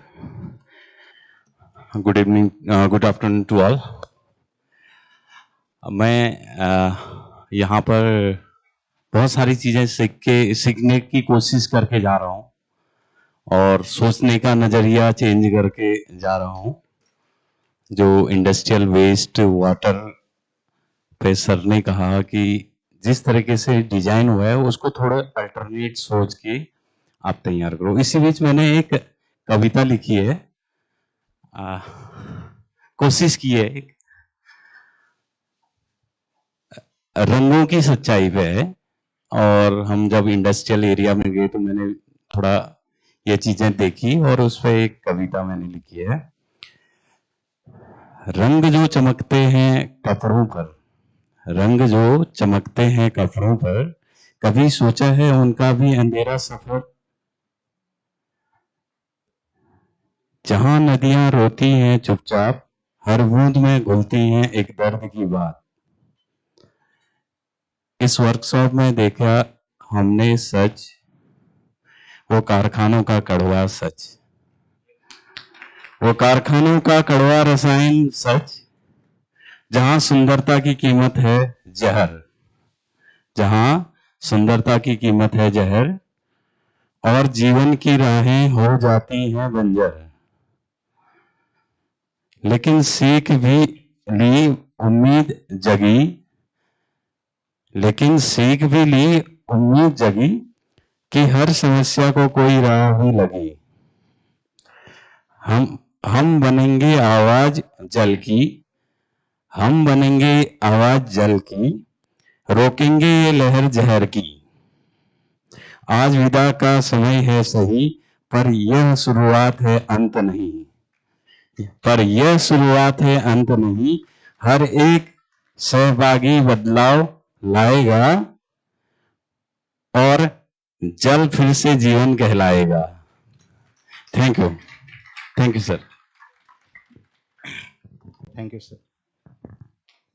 Other participant, और कोई आइए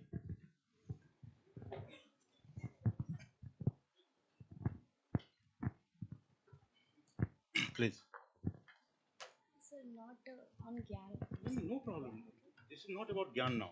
GIAN is over. Respected sir, and very good afternoon to all. A special thank you to Dr. Vijay sir, who taught us about the GIAN course. I am representing a poetry on struggling of life. Okay. Then how many person knows Hindi? Please hands up. Okay, okay. कि कहते हैं कि लोहा जितना तपता है उतनी ताकत भरता है, लोहा जितना तपता है उतनी ताकत भरता है, सोने को जितनी आग लगे वो उतना प्रखर निखरता है। लोहा जितना तपता है उतनी ताकत भरता है और सोने को जितनी आग लगे वो उतना प्रखर निखरता है। हीरे पर जितनी धार पड़े, you know what is diamond, हीरे पर जितनी धार पड़े वह उतना खूब चमकता है। मिट्टी का बर्तन पकता है तब धुन पर खूब खनकता है, मिट्टी का बर्तन पकता है तब धुन पर खूब खनकता है। और सूरज जैसा बनना है तो सूरज जैसा जलना होगा, सूरज जैसा बनना है तो सूरज जैसा जलना होगा। और नदियों सा आदर पाना है तो पर्वत छोड़ निकलना होगा, नदियों सा आदर पाना है तो पर्वत छोड़ निकलना होगा। और हम आदम के बेटे हैं, हम आदम के बेटे हैं, क्यों सोचे राह सरल होगी, क्यों सोचे राह सरल होगी। संघर्ष जरूर कठिन होगा और हर मुश्किल का हल होगा। कर्म कहां निष्फल होगा, आज नहीं तो कल होगा। Thank you so much. और कोई पोएट्री या फिर कोई चुटकुला? या please.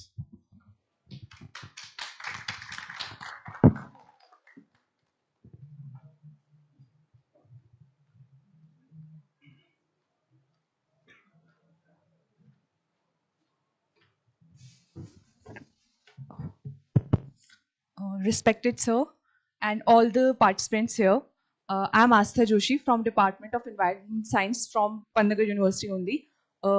I'm very glad sir to join this program, and being student of Environment Science, getting such knowledge, and the best part what I liked I would like to share.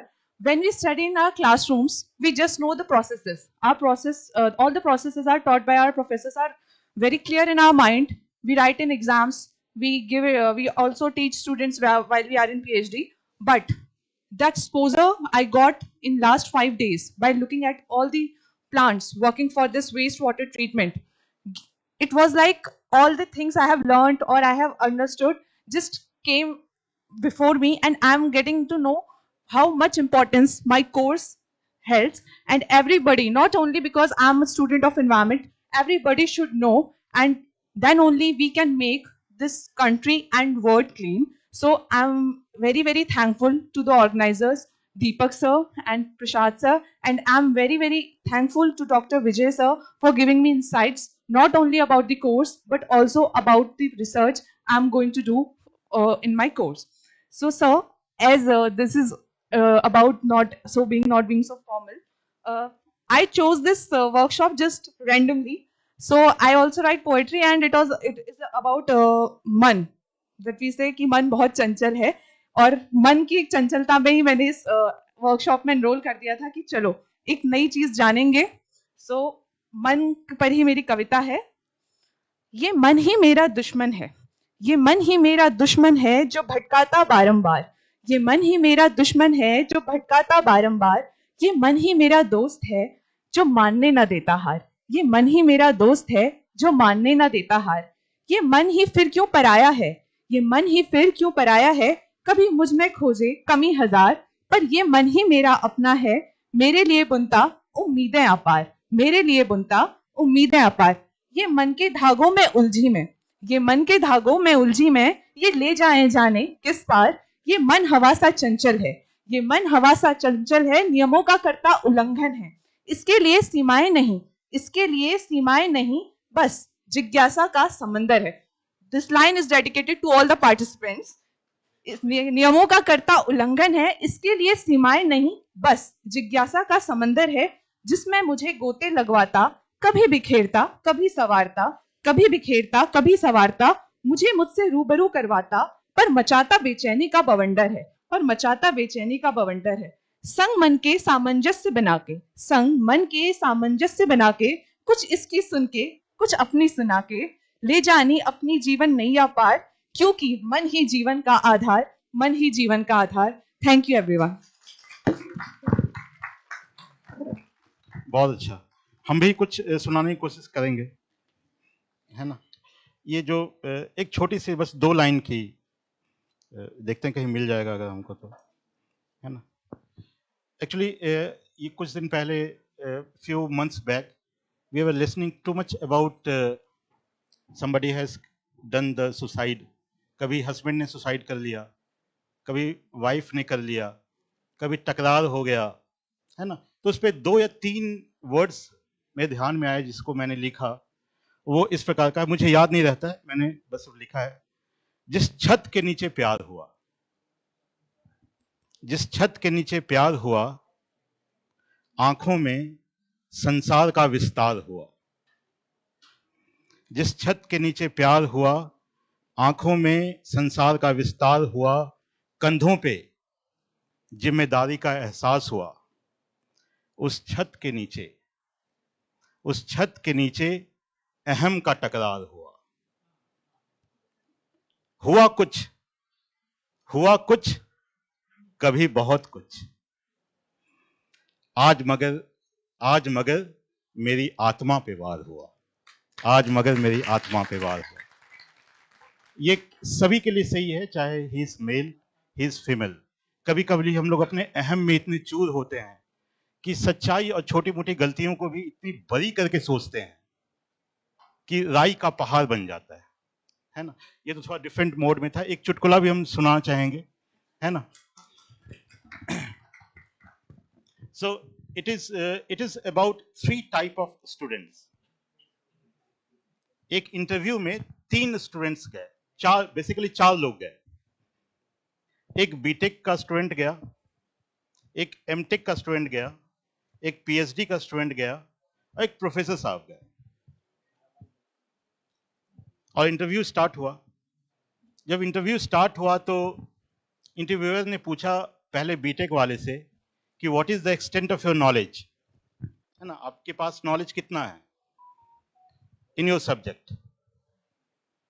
तो उसने कहा मुझे सब कुछ आता है ना, I know everything about civil engineering. जब एमटेक वाले स्टूडेंट को बुलाया गया, उसे पूछा गया कि what is the extent of your knowledge, तो वो कहा कि आता तो हमको भी सब कुछ है, लेकिन हल्का हल्का कंफ्यूजन है, हल्का हल्का कंफ्यूजन है। जब पीएचडी के स्टूडेंट को बुलाया गया कि आपका एक्सटेंट ऑफ नॉलेज क्या है, तो वो बोला मुझे कुछ नहीं आता है, मुझे कुछ नहीं आता, I don't know anything else. जब प्रोफेसर साहब को बुलाया गया कि आपका एक्सटेंट ऑफ नॉलेज क्या है, तो वो बोले आता तो मुझे भी कुछ नहीं है, लेकिन कोई प्रूफ नहीं कर पाया कि मुझे कुछ नहीं आता है। तो इसका इसको अगर लॉजिकली देखें तो इसका मतलब ये है कि जब बीटेक में स्टूडेंट रहता है तो उसको लगता है कि वो बहुत नॉलेज ग्रहण किया है, जबकि उसको मेरे ख्याल से पूरा इन डेप्थ नॉलेज होता नहीं है। वो जब एमटेक में आता है, एमएससी में आता है, तो उसको हल्का समझ में आता है कि नहीं दुनिया तो बहुत बड़ी है, उसको हल्का हल्का समझ में आने लगता है। लेकिन जब वो पीएचडी में जाता है तो उसे लगता है दुनिया तो बहुत बड़ी है ना। और प्रोफेसर साहब को तो खैर एहसास होता ही है ना, कितनी बड़ी दुनिया है ना। Okay, so my yeah so I have to entertain you. एक जीवी पंत यूनिवर्सिटी का बैंड है ना, they play the music, so I have particularly welcome to perform in front of you, so please welcome Vidyaman Lahiri and Shivans.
चैन हमें नहीं आवे, सैया मुझसे बोले ना, मोरा सैया मुझसे बोले ना। मैं लाख जतन कर लाख जतन कर हार रही, मोरा सैया मुझसे बोले ना, मोरा सैया मुझसे बोले ना।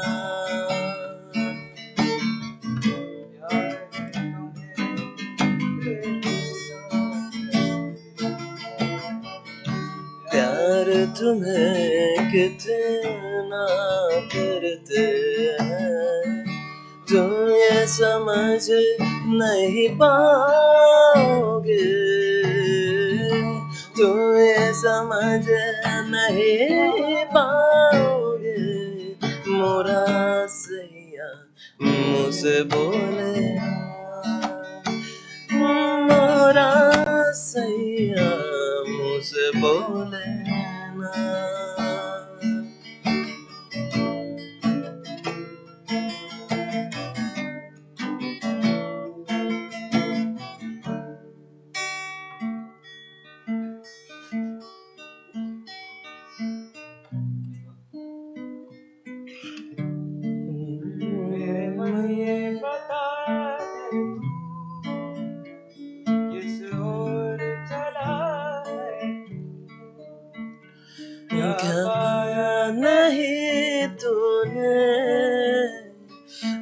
ढूंढ रहा है तू तू है अनकही जो है सुनी जो रात क्या है बता मैं तबा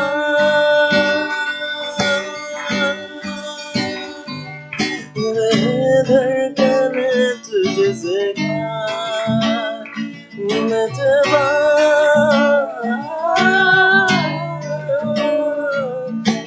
खुद से तू ना तू छुपा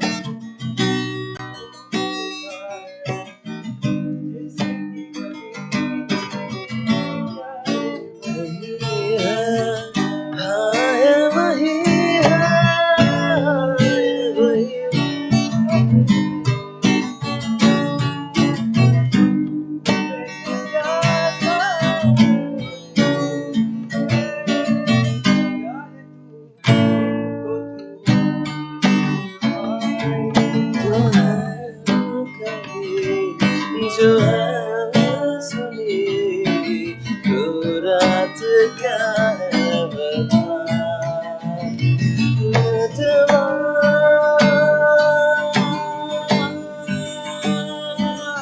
वह धड़कन तुझसे क्या मितवा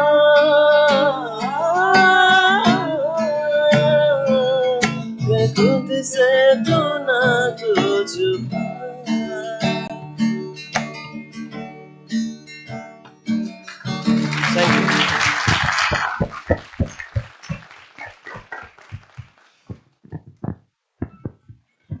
अब हमारे सर डॉक्टर विजय एक आपको चुटकुला सुनाएंगे।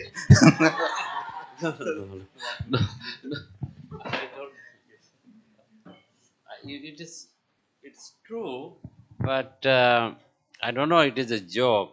What happened is when we were in IIT Bombay, I always tell the researcher to have a great patience. It's a long journey, and one person came inside the gate, and he was searching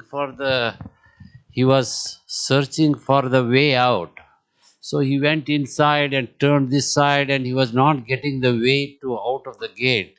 So one research person came there. He was doing PhD. He asked him, "I want to go out. Where is the exit gate?" He said, "I'm searching it for the past 5 years. I don't see that."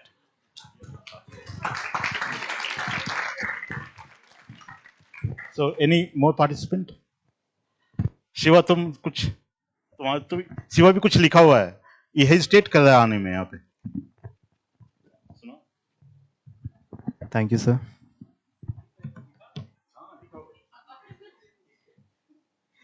अभी का लिखा हुआ नहीं है, काफ़ी पुराना है और थोड़ा हंसी मजाक का शायद ना भी लगे।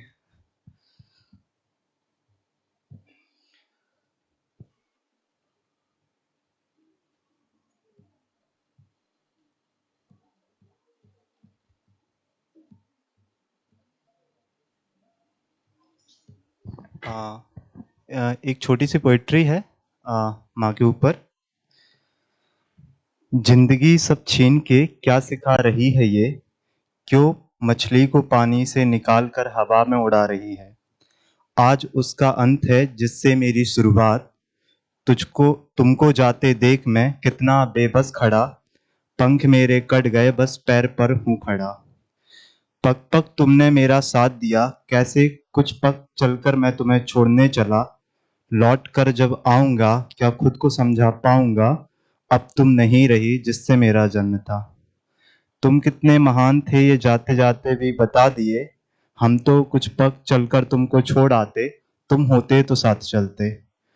तुम जो अब तक साथ थे तो जी ली जिंदगी, तुम अब तक साथ थे तो मैंने भी जी ली जिंदगी मेरी, अब तुम्हारे साथ बिन गुजरेगी जिंदगी मेरी। याद जब तुम आओगे तब कैसे खुद को समझाएंगे, माँ अब नहीं रही कैसे जी पाएंगे।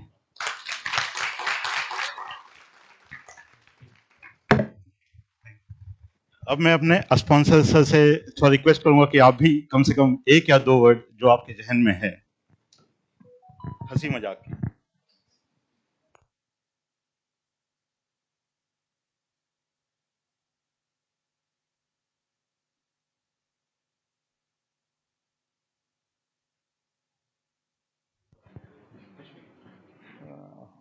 साहित्य में कभी अच्छा, ठीक ठीक, thank you sir.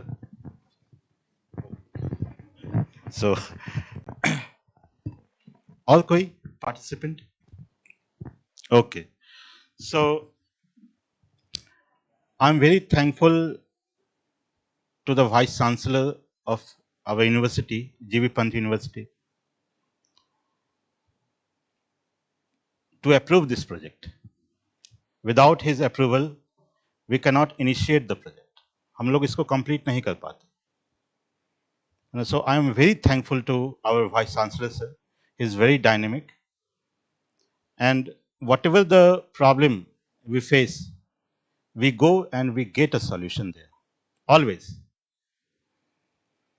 Then I will give thanks to my Dean, College of Technology, who was also the chief guest here on the day of inauguration. He has also facilitated the program. Then I will thanks Dr. Ajit Prasad, who is Director International, who has communicated with Dr. Vijay Khubshad and make this program possible. Give a good hand to him.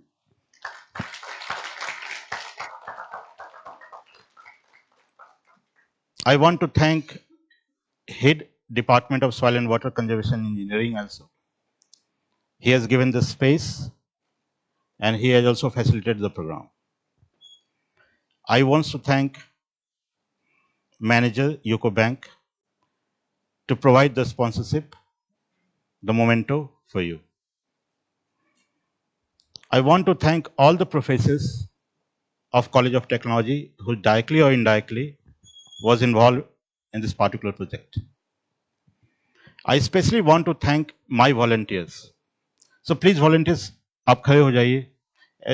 Shiva, आप यहाँ पे आ जाओ। Shiva, सुभी, civil engineering के आप दोनों student आ जाओ यहाँ पे। सुभी प्लीज।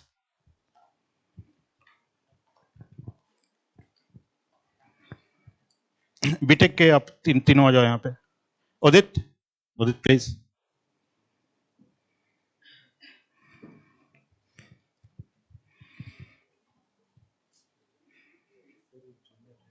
कौन, क्या नाम है? Sanju, please. Sanju, please give a very good applause to.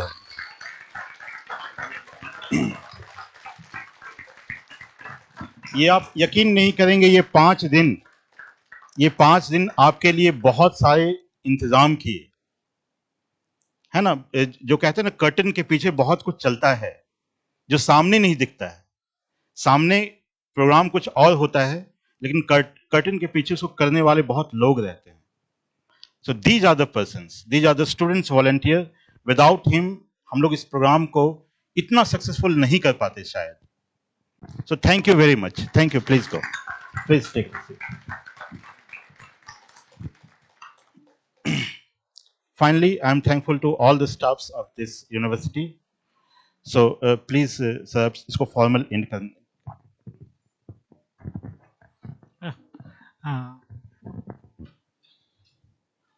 So actually, we could able to complete that program very early, because if Vice Chancellor could have been there, he could have taken another 2 hours extra, because he wants to involve, or you can say he wants to know each and every person's interaction.